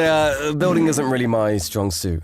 This weird glitch lets you land safely from any height, even in the nether. It doesn't use any water, just powdered snow under a carpet. It slows you to a stop with no damage at all, and it works in the nether too. You can actually walk through walls with this secret ender pearl exploit. Pearls can actually teleport you into the wall, and by walking forward, you'll come out on the other side. You'll take damage from the pearl, but if you have enough health, you can sneak anywhere without breaking a single block. But if you want to know how to see through walls wherever you want, this glitch requires a speed 2 potion and your FOV set to Quake Pro. Then if you run along the wall, you'll be able to see on the other side, showing all kinds of hidden secrets. Placing lava underwater is illegal, but you can actually make your own underwater lava trap just by using a cauldron filled with lava instead. Use this for a lava trap your friends would never expect. On Minecraft Bedrock Edition, you can create a literal piece of art. Using a command block to place hundreds of end crystals, the crystals will actually stack, creating something that doesn't even look like Minecraft. Just make sure you don't run into it, or walk, or crawl. Just stay away! Over the years of Minecraft, farms have gotten more and more advanced. We went from farming melons to a fully functional wither farm. Using TNT, arrows, and insanely precise timing, these people built a machine able to get arrows to supersonic speeds, allowing you to one-shot the wither and farm its resources while AFK. In fact, there's even a functional wolf farm, which offers a new home to live dogs! Just turn it on and there we go. Hey, what happened to all my dogs? I didn't kill them. I did not. Baby foxes can't swim, or at least they can for a little bit. But the fact is, they're so small that they can't keep their head above water to breathe. Did you know you can create your own skulk biome with a secret technique? The skulk block reacts and spreads when mobs die nearby. So you could make a mob spawner lead onto a skulk catalyst. With every death, the skulk biome will spread with no limit! One fun fact is that you used to be able to feed parrots cookies to tame them. This got changed, and now the cookies will kill the parrot. The reason for this deadly change is that feeding cookies to a parrot in real life is very dangerous, and they didn't want people killing off their real pet birds by accident. This sneaky little trick lets you copy a structure you've made and paste it wherever you like. Create a grand statue and fill your friend's world with your monstrous art. Ward off hoglins with just a funny little mushroom. These hulking pig beasts are terribly afraid of the warped fungus. No idea why, but at least it keeps them away from my pet Strider. This portal makes no sense! It's a portal spawned in only one seed so far, and for some reason the end portal is totally glitched. It generated with 6 eyes already in, and somehow created a portal that only covers 6 blocks. I bet you've never seen a chicken coop more realistic than this. The chickens even lay eggs in real nests. Put water in a little pit with a wood slab in it. Add a picture frame with an egg attached, and then place a horn coral fan. The water keeps the coral alive and looking like a straw nest. Build a coop around it and fill it with chickens. Now that's realistic. Oh no, too real! Too real! I've frozen Steve in ice and won't let him go until I'm put in the Minecraft movie! Okay, it's not actually Steve. It's an armor stand with a full set of armor and Steve's head. Use pistons to push ice into Steve, encasing him completely. Now shh. The movie studio doesn't know it's fake. Put me in the Oh, I'm sorry, it's fake. I didn't mean it! So many people make this simple mistake. Stop making low ceilings! Even when mining, a 2-block tall staircase tunnel is a recipe for bonked heads whenever you go up or down. Also, doesn't a high ceiling look so much nicer in your house? Who doesn't love farming? But a big mistake people make is to stick a single block of water and surround it in veg. That water can only feed so many plants. So instead, set the water and vegetables in rows, and your plants will actually grow faster. Minecraft players all over the world use this incredibly slow method of getting around. People love using bubble columns to zip up to some high tower, but getting down, they use another water shaft. Why waste the time when you can make a shaft, leave it empty, and just have a block of snow or water at the bottom to break your fall? Watch out when looking at houses though, as some can look right back at you. This building has giant gaps built into it, which are dark on the inside, except for these activated redstone eyes that stare at you. And if you try to move to the side, the eyes will follow wherever you go. Stop following me! This building is a trap. Get too close to the wall and you'll slip right through into the void. One of the wall panels isn't actually there, and the insides are such a flat plain color that it tricks you into thinking it's a wall. Now I just have to find a way out of here. Uh-oh. This building is stretching! The black and white colors obscure shadows, so it becomes difficult to judge whether it's flat or mountainous. When moving toward or away from them like this, it gives the impression of swelling and shrinking like a living creature, pulsating in front of you. It's like a pulsating pimple. Makes me wanna pop it. This illusion makes you hallucinate. Stare into the black cross in the center of this image. Don't look away no matter what, and watch as this green cross starts circling the center. If you look away, you'll see it's just a pink crosses moving around in the other direction. When you focus on the center, your brain just has to fill in the gaps with what it thinks looks correct, and it can get completely tricked. The green cross is a hallucination. Are you a hallucination too? Somehow bees are even cuter, which is why no mobs in the game try to attack it. However, if they try and pollinate wither roses, they'll take damage just the same as mobs that walk over it. They'll also die after stinging anything that attacks the hive. Quick, where'd you get slime balls from? If you said slimes, that's boring! The real answer is pandas. Or more specifically, baby pandas have a 1 in 6,000 chance of sneezing every tick which randomly drops a slime ball. But Mojang decided to pay attention to the weirdest details, since sick baby pandas actually have a larger 1 in 500 chance of sneezing up a slime ball. Look at this absolutely incredible lava ravine. Mallow, why isn't this ending? Well, hold on and let me explain. This seed you see is caused by some weird world regeneration bug in Bedrock Edition. What's crazier is that it's not only the lava. Everything in this world repeats from lakes, oceans, grass, trees, and even blocks. This seed is so rare that there are only 2 of these in existence. And if red isn't your favorite color, harming potions are super useful for taking out those dreaded mobs or enemies. But when it comes to zombies, these potions actually heal them. I suppose they're dead anyway. So if you want to kill a zombie, throw a healing potion at them to damage them instead. Nice attention to detail, Mojang. Turns out locking is easier than you think. And you can add a glass pane to a map to lock it, meaning it won't update if anything changes. This can be great for documenting the progress of your base over time, or creating a permanent design of an upside down T. If you bring bottles with you to the end fight, you can actually pick up the purple particles the dragon shoots at you. These are called potions of dragon's breath, and can be used to craft tipped arrows or lingering potions. I just wish you'd brush first. Have you ever wanted to build a lovely little carnival in your world, but every time you try and build a balloon, it comes out looking weird? Well then, you need this build hack. By using a piece of wool, you can do this. Place one wool on top of a fence, and then attach a lead to said fence post. If you then go underground and trap some piggies covered by a block, you can build bunches of balloons connected to the ground. Just make sure you turn off animal noises, as it can get pretty loud. Sometimes you want a ladder that you are not always accidentally climbing every time you walk past it. Well, look no further than this build hack, since you can actually create a working ladder just by using trapdoors. Simply place the trapdoors on top of each other, and then you just stand in the right spots and then jump and right click. And then when you are not using it, the ladder is nice and tucked away. Automatic tree farms are really expensive to build in survival, and some people just do not have the will to go out of their way to find all of the materials. Luckily, there is actually an incredibly cheap alternative to this that just requires some manual mining. A semi-automatic tree farm will pick up any items that you do not pick up, and as the tree deteriorates, it will also pick up those items, meaning your precious apples do not go to waste. The inside of a mangrove log looks suspiciously like a nice piece of juicy meat. Moving on. Using some lightning rods, armor stands, and a campfire, you can make a super tasty looking hog roast. And if you think this flame is too big, you can place an armor stand and lava underneath for a much tamer flame. If you've ever tried to use crops like wheat as decoration, you've probably run into this problem. However, this illegal build hack will fix that. Water can actually hydrate dirt across thin air, letting you make things like these garden pots without visible water. Try using an upside down lightning rod with a candle placed on top to make a weirdly tall torch. It won't be quite as bright, but hey, you can stand on the edge of the rod for some reason. World generation is very different between Bedrock and Java Edition. However, Bedrock Edition has an entirely exclusive item. This is the Jigsaw block, a block that you cannot obtain naturally in Bedrock Edition, but it exists nonetheless. This block is responsible for the generation of structures like villages and pillager outposts. All this power in my hand! I desperately need to find a way to hide all of my diamonds. I keep seeing the villagers eyeing them up, so I will use the next exclusive feature to do just that. In Minecraft, Minecraft Bedrock Edition, it is actually possible to move functional blocks like the chest, hopper, furnaces, and even a brewing stand by using pistons. This will make hiding my valuables so much easier. I swear this next feature did at one point exist in Java Edition, but I could be entirely wrong. In Minecraft Bedrock Edition, it is actually possible to craft a cobweb into 9 string. This makes those annoying cave spider spawners far better for gathering string than even the spider themselves. So next time you find yourself one of these spawners, be sure to grab all the cobwebs, but make sure not to get stuck in one. Ah, get away from me! I have just sheared all of my sheep, but now I cannot figure out which of them I have dyed and which one of them I have not. This is so frustrating! Well, in Bedrock Edition, the sheep will actually retain their wool color after they have been sheared, meaning you'll be able to see the pink color underneath their skin. This is much nicer. Anyone remember that survival island seed from years ago? Just me?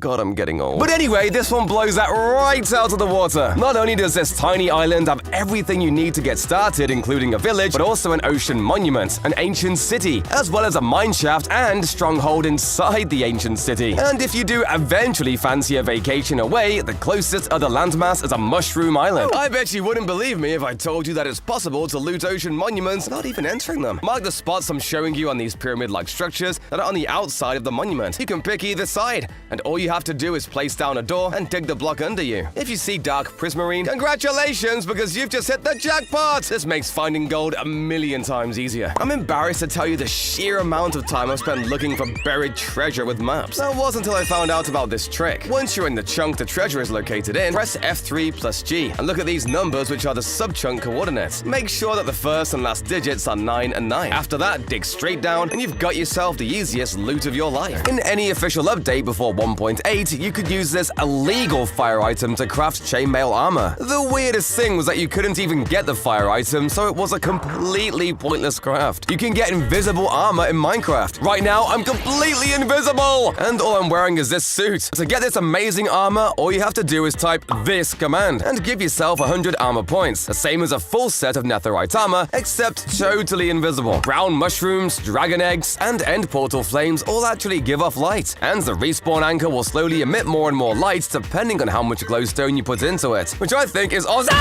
Zombies are pretty harmless on their own, but when there's dozens of them, they become harder to deal with, so it's absolutely terrifying that every night there's a chance of a literal zombie apocalypse spawning and attacking you and any nearby villagers. If you somehow manage to bring a hoglin through a portal to the overworld, it'll turn into a super gross-looking corrupted zoglin. These things will roam around menacingly, attacking any passive mob they see. Don't worry, mate, I'll be angry too if I look like that. Redstone can be used in 2 different ways. You are either a genius who can create a working computer in Minecraft, or you place a button next to a note block. This next rejected Minecraft idea would have brought an entirely different level to redstone engineering. The timer block would have given off a redstone pulse after the timer had reached 0. This would have been amazing for setting up traps and then messing with your friends. Minecraft's food solutions are kind of boring. The only food in the game you can actually place is a cake, and then eat it too. However, did you know that originally the pumpkin pie was intended to be a placeable block similar to the cake? It would have worked the same way as the cake, where you take a couple of slices at a time until your hunger is full. I am honestly not sure why Mojang never implemented this. Step right up, come and try for your prize. We have iron horse armor, diamond horse armor, gold horse armor, and a regular boring saddle. Well, those prizes hardly seem fun. I wish there was a different type of saddle. Well, originally there would have been. Before they decided to make horse armor, they were originally planned to be different saddle types. Instead, now we get the same regular boring saddle. A campfire smoke is kind of pathetic. It only lasts for about 10 blocks before fading away. However, if you place a hay bale beneath it, it'll use that extra fuel to create a 25-block high smoke stream. It's obviously super cute that foxes can pick up and steal your items, but did you know they can actually use them too? If you try killing a fox while it's holding a totem, it won't die and just runs away from you like the monster you are. Luckily, this feature doesn't work on dogs.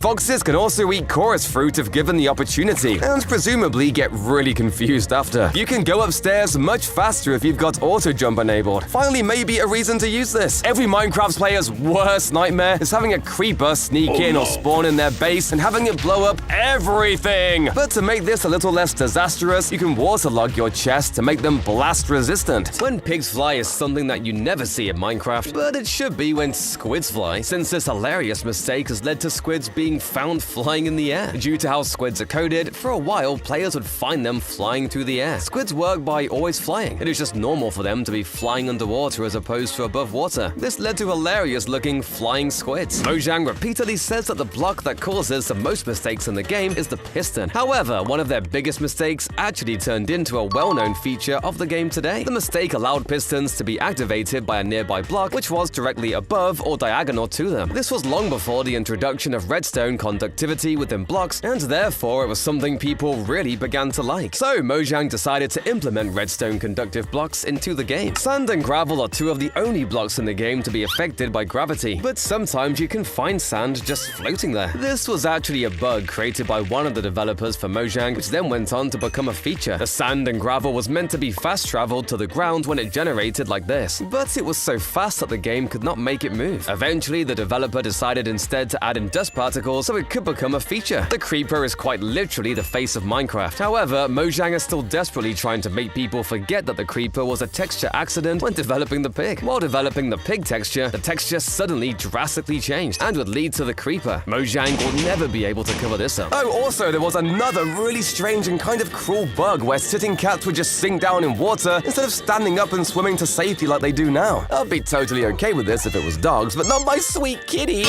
You know how the menu screen kind of rotates around like this? Apparently, this can make some people dizzy. So Mojang added this setting that lets you change the speed or even turn it off completely. I can't be the only person who thinks this looks really cursed. Hey, by the way, does anyone else think the new world creation screen looks awful? I've been playing Minecraft for 10 years now and they did not need to change this. Desert wells finally got a use as you can find a new block called suspicious sand in them. This block that can also be found in desert temples can be brushed with, you know, a brush to uncover secret items. Well, kind of. All the sand in the wells can really give you is sticks, bricks, and emeralds. So I think I'm just gonna stick to stealing villagers' crops and selling it all back to them at a profit. Luckily though, the desert temple sand does hide a little more treasure, as you can also get TNT, gunpowder, and even diamonds. And by the way, this room looks suspiciously like a treasure room. I wonder if in the future we might find some other goodies hidden away in here. What I do like about suspicious sand though is that the item inside will slowly peek out as you brush it. I still kind of prefer how it looked in Minecraft Live though, where instead of just breaking, it slowly wiped layers from the block, exposing the item inside. You know those little ghost guys called Vexes that spawn in raids that are somehow more dangerous than Ravagers? Well, thankfully they're being nerfed, as their hitbox has been made much bigger, meaning you can actually hit them when you try. A secret base can be hidden underwater, and it can be very hard to see. The easiest way to find it is to get in a boat and do this weird vision trick. When in the boat on the water, if you go into third-person view, you can angle the camera to just about touch the water surface. The vision will glitch and show you everything under the water without that underwater filter, making any odd structure or entity easy to find. Watch out for pitfall traps. If the floor disappears under you and the trap is revealed, do this crazy flying glitch. To do it, have the game in windowed mode, and when the floor falls away, right-click on the window bar at the top. You'll freeze in the air. You'll need a fellow home invader with you to put a block under you. So when you click on the game to unfreeze, you'll land safe and sound. Trap avoided! We're all pretty aware of Minecraft's food chain now. Creepers hate ocelots, foxes hate chickens and rabbits, Mallow hates dogs, but one toxic relationship you probably don't know about is that polar bears hate foxes. It doesn't usually go too well for the polar bears though, as foxes are way faster. And because foxes can step on powder snow just fine, the bears are sometimes baited in and get stuck. On the topic of foxes though, I have to know, am I stupid for not knowing this next one? Foxes don't just attack rabbits and chickens by walking up and biting them. They also sneak up and pounce on them by jumping super high into the air. What's crazier is that if they land on snow, they'll actually get stuck and shake around trying to free themselves. I swear these guys have been in the game for ages and I've never seen this. I must be an idiot, right? Slime blocks, honey blocks, and hay bales can all be used to reduce fall damage when using a drop shoot, but they all have drawbacks. Instead, put a waterlogged chest at the bottom. You won't take any fall damage, you don't bounce, and it doesn't slow you down. Let your villagers get zombified. When they trade with you, they set the prices and will give you discounts if they like you. The best way to get one on your side is secure them of zombification. You can even do this multiple times for dirt cheap prices. Snow and powdered snow look almost identical. The pros can tell the difference. Powdered snow will never have an extra layer of snow on top. Plus, they have a slightly different texture to them, showing more varied shades of white and blue. If you're overwhelmed with hostile mobs, just use an elytra and some rockets. If you fly high up enough, the mobs will reach the despawn range and disappear, being replaced with new mobs that won't know you're there and might be a lot easier to handle. But apparently, it's not just just players that can spawn floating above the water, because this seed has a woodland mansion doing exactly the same thing. This tiny island next to it is the only piece of land for miles around, and the F3 screen says it's still part of the ocean biome. The wildest part of this is that the game says this mansion actually spawned at the coordinates 0, 0, right in the center of the map, and these coordinates aren't even a dark oak forest. If I had to guess, the generation glitched out and thought there was just one block in a dark oak biome, but that would be crazy lucky. But if a floating mansion is too boring for you, how about a mansion buried underground? And if that's still not enough, why not put a village on top of it too? This seed is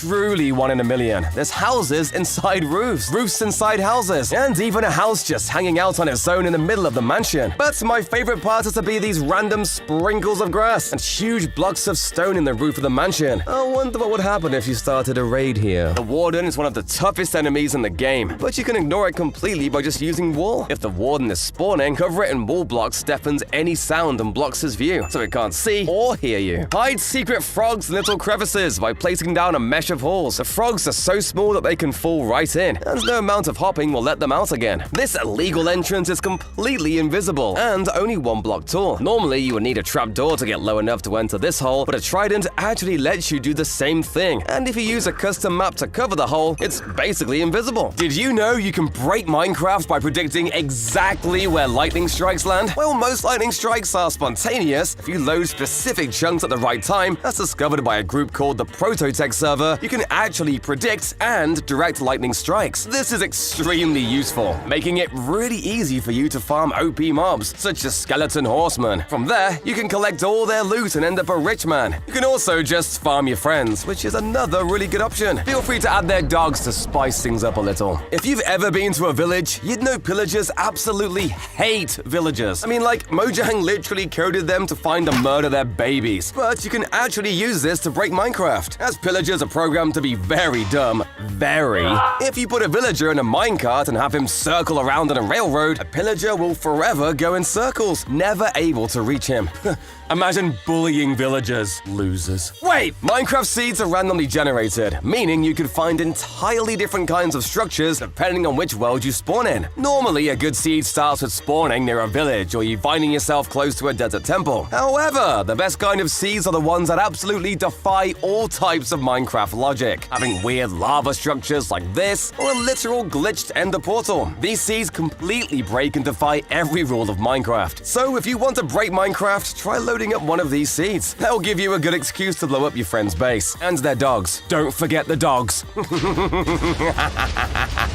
Hey, what are you doing? It was a Minecraft seed! That doesn't even make any sense! It's a fact that golems are the villager's loyal protector, but it's actually possible to witness a golem go on a rampage. Villagers celebrate by launching fireworks, but if they're not safe and a golem gets hit by a firework, it will see the villagers as enemies and wipe them all out. Did you know that if you enchant a trident with loyalty, it will follow you around until it gets into your inventory? Well, what happens when your inventory is full? It actually follows you around like a pet bird. A fact that's obvious, but most people never notice is that endstone is actually an inversion and recolor of cobblestone. It's honestly poetic, where the stone at the end is no different to the stone at the beginning. This secret ender pearl technique lets you phase through walls, and can even get through the roof of the nether. Climb a ladder up to the bedrock ceiling, pearl into the bedrock, and keep going forward! You'll phase through the top. In Minecraft, there's a secret world called Debug World. To find it, you have to press Shift and click on the World type button. Press it enough and you'll find Debug World, which is a vast void filled with every single asset in the game. Axolotls are amazing, but can you trust them? A secret message was found in Minecraft's release notes saying, the axolotls are not what they seem. One can only imagine what sinister secrets those adorable axolotls are hiding. Finding a large diamond vein is great. What's even crazier is a maximum diamond vein. It's a whopping 48 diamonds. This only happens when the max diamond vein in a chunk connects to 4 other chunks at the same time. Unlike regular skeletons, nether skeletons don't have bows. But if they did, the bow would shoot fire, and there's already plenty of that in the nether already. The biggest mistake people make is to mine randomly for the resources they need. You want diamonds? Go to a river. It turns out that if a river has a clay patch, that is a sign there are diamonds below. Start at the center of the clay patch, go 2 blocks in the Z direction, and mine straight down. You'll be swimming in diamonds! But never mine straight down. If you're not careful, you can break the block below you and fall straight into some lava. So, always mine down with 2 blocks and have a water bucket so you can clutch. Did you know that you can tap into the ultimate power of the end crystal? This cool power generator design is built around a an end crystal, with stained glass to obscure or make it seem even more vibrant with power. Oxidized copper has an industrial yet sci-fi green color to really show it's high tech. Just make sure you don't touch the— Did you know that you can use signs to hide secret messages without writing on them? They're a little taller than a block high, so you can put carpet on top of them and they poke through. Some people use this to make patterns, but you can use them to hide secret words and messages that most players will never notice. I bet you've always wanted a huge house plant, no? Well, too bad! If you put a lectern as the base of your plant and then build the greenery on top of that, then the stand of the lectern will have a thinner center. It breaks up the shape of the plant for a really fashionable addition to the home. I bet my neighbor isn't as cool as this, huh? Oh. Slimes are the only mob you can kill with just a single punch, but the bigger versions are a little stronger. Luckily, slimes have terrible pathfinding and won't avoid things like lava, cactus, or big holes like this, making them easier to trap than any other mob. Sea turtles might have the most enemies in the game. Not only do all types of zombies try to break their eggs, but skeletons, ocelots, wolves, stray cats, and even zoglins will attack baby sea turtles. I don't know what they did to make so many enemies. They're so cute. Ever wanted to make a cloud?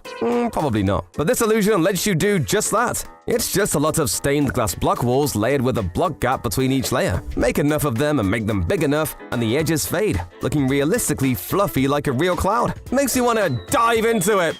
Ow. Pop quiz, which is darker, the left or the right? Trick question, they're both the same color. Haha. Your brain figures out color by referencing the colors around it. So if the yellow is next to more white blocks, then it appears light. Put it next to these green blocks though, and the opposite happens. It's a crazy illusion that happens all the time in real life. Minecraft, the most realistic game confirmed. Oh, someone's at the door. This entire house has been rotated and is actually on its side. And that's not a door opening, it's a hole in the floor. Pulling this off even requires a fake sky outside to sell the illusion. It is a nice house though. Did you know in recent Minecraft versions you can actually clutch without any items? All you need to do is hit crouch and space just before landing, and voila! I'm alive! One thing only pros know is if you push yourself into the end portal from underneath with a piston, you won't spawn on the main end island, and instead will spawn at your overworld coordinates in the end, which can make tons of super deadly traps. Soul Sand already slows your player down a ton, but adding ice below will make you move even slower. But there's a way to be even slower. Cobwebs! You now have the slowest floor known to man. But if you're fast enough, you can actually use a bow and arrow to break minecarts and boats to troll your friends. Just make sure you got good aim, or you might just pull a JF Kennedy. And while we're at it, did you know evokers can turn blue-dyed sheep into red-dyed sheep? Yeah, pretty wild. Who knew they hated blue? I hate Bedrock Edition! The only good thing that's ever come out of it is this super rare texture bug where villagers go to sleep like this. This is so unique that there are no other instances of this happening. I wonder though, maybe this guy's having too much of a good time.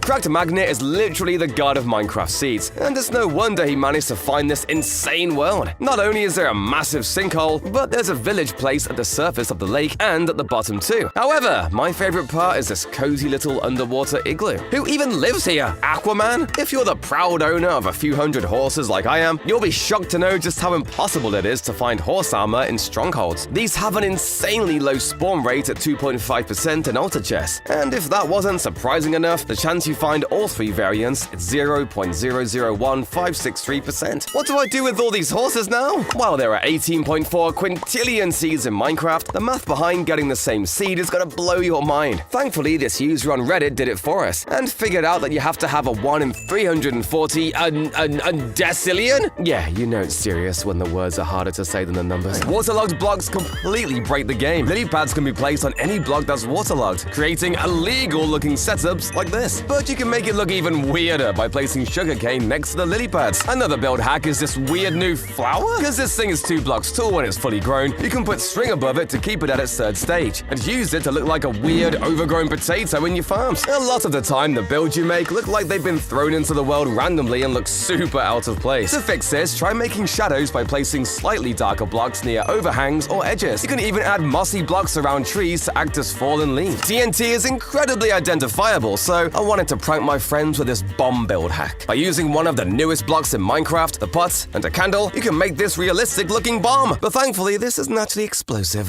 Starting with Minecraft's tallest ever woodland mansion, which is frankly really funny looking. It generated in an amplified world right at the build height, shaving off 90% of the actual building. There's also these giant cobblestone pillars that go all the way to sea level. The best part is it looks just as wild in a normal world too. And what's crazier is that the guy who found it says that it's actually possible to get an even taller mansion. But hey, size doesn't matter, right? Well, this massive sinkhole thinks otherwise. This glitch terrain holds the world record for the biggest sinkhole ever found. And not only does it go all the way down to lava level with these crazy rock formations and lava falls, but there's even an ocean monument in it as well. And if you're wondering how rare this seed actually is, it's 1 in a trillion. Read the title, you idiot. Everyone knows that you need a pickaxe to mine blocks like stone and obsidian. And this is also the case for all the blocks that can be crafted by using these blocks. Well, not exactly. Since the Bedrock Edition, you can actually mine a furnace and an enchantment table without a pickaxe. You literally just need to punch it with your fist. Ow, my hand! I need a doctor. Sometimes you just want to watch the world burn, and the best way to do that is by messing with the villagers. You wait for them to go to sleep, and then you start to mess with their village and them. However, did you know that these villagers are tougher than they may look? Since in Bedrock Edition, dropping an anvil on a villager's head while they sleep will do no damage. So you should really think twice before you try to troll these land-dwelling Squidwards. In this super old snapshot, pumpkins have a truly crazy secret. If you spawn in pumpkin stems that have grown further than 8 stages, they'll start to turn into this weird furnace plant. This happens because the textures got totally messed up in the files, but I prefer to imagine them growing those fire flowers from Mario. If you're still using oak, acacia, or wood, you're a massive noob. Use bamboo instead. This is because bamboo is wood, but on steroids. How, you may ask? Well, bamboo grows super fast, and the best part, you can farm these almost instantly with just a stone sword. Mahaha! All the bamboo is mine. Wait, maybe I should just buy wood from a villager instead. There are quite literally thousands of duplication glitches in Minecraft, but one of these is beyond overpowered. All you have to do is place fences below an end portal and drop a gravity block from 3 blocks above the portal. Unfortunately though, Mojang hates us having fun since this only existed in Java 1.19. Wait, what if I do this with... Ah! When you leave and rejoin a world, you get a couple seconds of invincibility. So if you find yourself in a bit of a spicy situation, you can leave and rejoin over and over and swim to safety like you're made out of obsidian. The shield is one of the most overpowered items in the whole game. It can block fireballs for God's sakes. But did you know that if you go through a portal while holding right click, you'll be permanently blocking in the next dimension, letting you sprint and attack while literally invincible. You can send secret messages with skulk blocks. Skulk usually spreads to stone blocks when it absorbs experience, but it won't take over blocks made with slabs. So simply write some letters out with slabs and find a way to cover it. Sometimes it can be difficult to tell just how low durability your tools are while mining, but if you hit F3 and H at the same time, you'll get the exact number of blocks it can mine left, you nerd. Villager noises are almost as big as Minecraft itself at this point. That's why you'd be surprised to know that until Java Edition 1.6.1, they made no noises at all. Trying to imagine a silent villager is almost as bad as imagining a white enderman. That's racist. Night vision is one of the most useful enchantments in the game, but use this incorrectly and you'll be getting yourself into a fever dream. Oddly enough, looking at the horizon with this effect active makes it so that the entire sky flashes with different colors. Would you believe me if I told you Minecraft came out 17 years before its release in 2011? I'm talking about Minecraft 3D that was released April 1st, 1994. If you haven't figured it out already, this was an April Fool's joke by Mojang, but I have to say, it looks amazing! Did you know it's possible to burn yourself to death underwater? I don't know why you'd want to do this, but just place a cauldron filled with lava and sit inside. Mallow, how did you even find out about this? Hey, listen here, stop asking so many questions. In Bedrock Edition though, you can actually put these absolute units in boats, and even flip them upside down with a dinner bone name tag. Ah, now I understand what they're for. Also, you can actually breed 2 sniffers together with the torch flowers they find to create a baby snifflet. Yes, the babies are called snifflets. Snifflets! Speaking of, the torch flower is actually the first flower we've ever had that is grown with seeds. Unfortunately, right now, all it can do is make orange dye and look pretty, which I think is a huge missed opportunity for another plant-based light source like the glowberries. It's literally called the torch flower, but also snifflets! The only other use for torch flowers is to make into suspicious stew, and will give you night vision for just a few seconds when you eat it. By the way, did you know that Mojang added suspicious stew as a way to teach people possible that the lily of the valley flower is poisonous? Cool idea, but this red mushroom you put in the stew is also super poisonous in real life, and I can eat it just fine? Might want to look at that one again, Mojang. The last item being added in the 1.20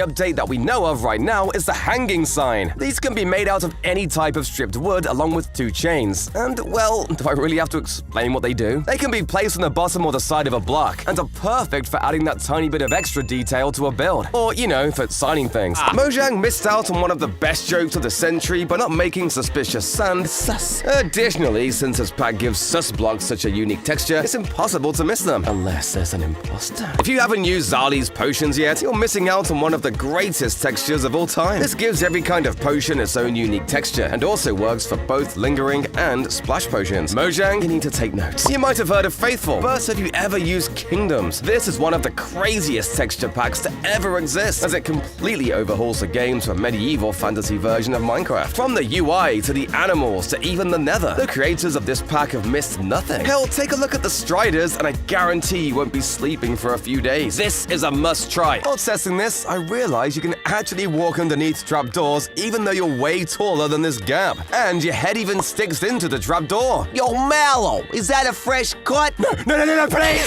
Shulkers are one of the most mysterious mobs in Minecraft. I can't even figure out what they're supposed to be. But it turns out if you throw an invisibility potion at one, all is revealed. The Shulker's shell disappears, leaving the Shulker itself floating in midair. I'm still no closer to understanding what on earth this thing is, but I guess he's, like, cute. It's common knowledge now that villagers are the best way to farm items, but it takes so long to cure them. But it turns out if you place iron bars near the zombie villager, you can actually speed it up a bunch. The wiki says this works with beds too, but when I tested this, it seemed like it was fake. But let me know in the comments if it works for you. Armor has not changed much since Minecraft's release, besides the addition of netherite and armor trims, but I bet you don't know that there was an entire set of armor that was deleted from the game. Originally, in between leather armor and chainmail armor, we had the studded armor. This was kind of like clay mixed with chainmail that had less durability than chainmail, and to this day, we still don't know why it was removed. Observers nowadays have hilarious little faces to show which side is looking at blocks, but it was not always this way. Observers used to have 2 sides which were both sensors, but everyone found it too confusing, including Mojang developer Jeb, who chose to just add a face. But let's talk about a different kind of seed for a moment. Speedrunning is a crazy way of playing Minecraft where you simply just try and beat the game as fast as possible. And if you want the cheat code, we got you. This current seed spawns you in a village with beds for the dragon, chests with obsidian, a ruined portal giving you everything to light the nether portal in minutes. But once you're in the nether, you don't need to stop for blazes or endermen, because the end portal in the stronghold is one of the 1 in a trillion glitched ones I mentioned earlier, and lets you enter as soon as you're back in the overworld, making this seed even rarer than 1 in a trillion. It's literally the best seed in the world. But the most popular form of Minecraft speedrunning doesn't let you pick the seed. You have to make a random world every single time. This means that if you even want a chance at the world record, you need to get lucky enough to have everything you need to beat the game nearby. And that's exactly what Duke did in his current world record. Duke spawned into this 1 in a million seed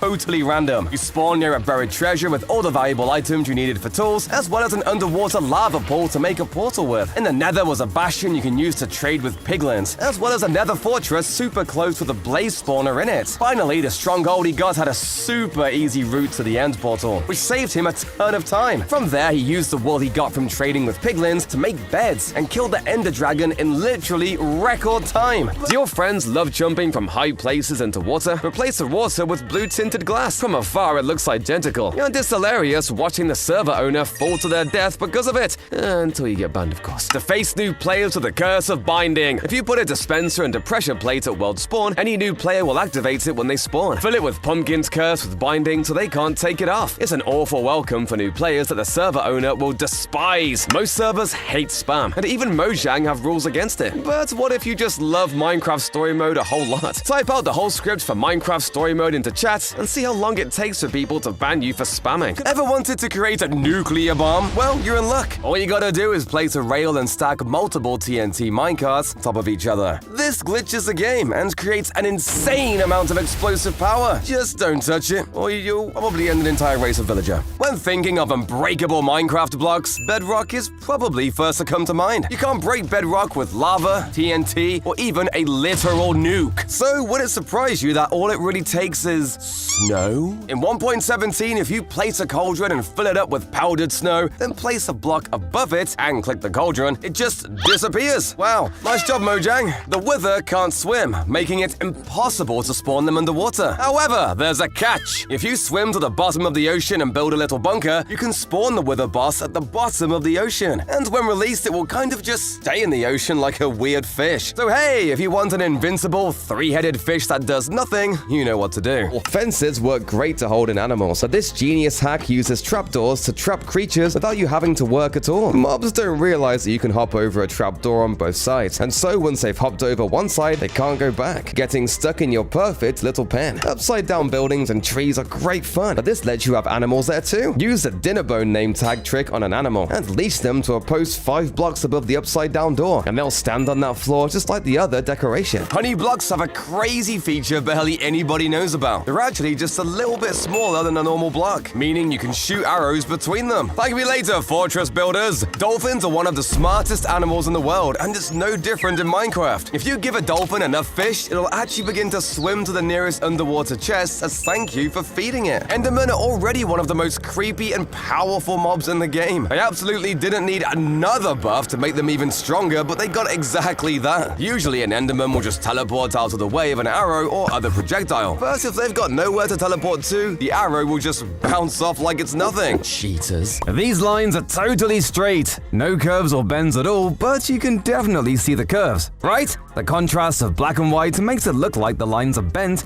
according to the direction the black sections are pointing to.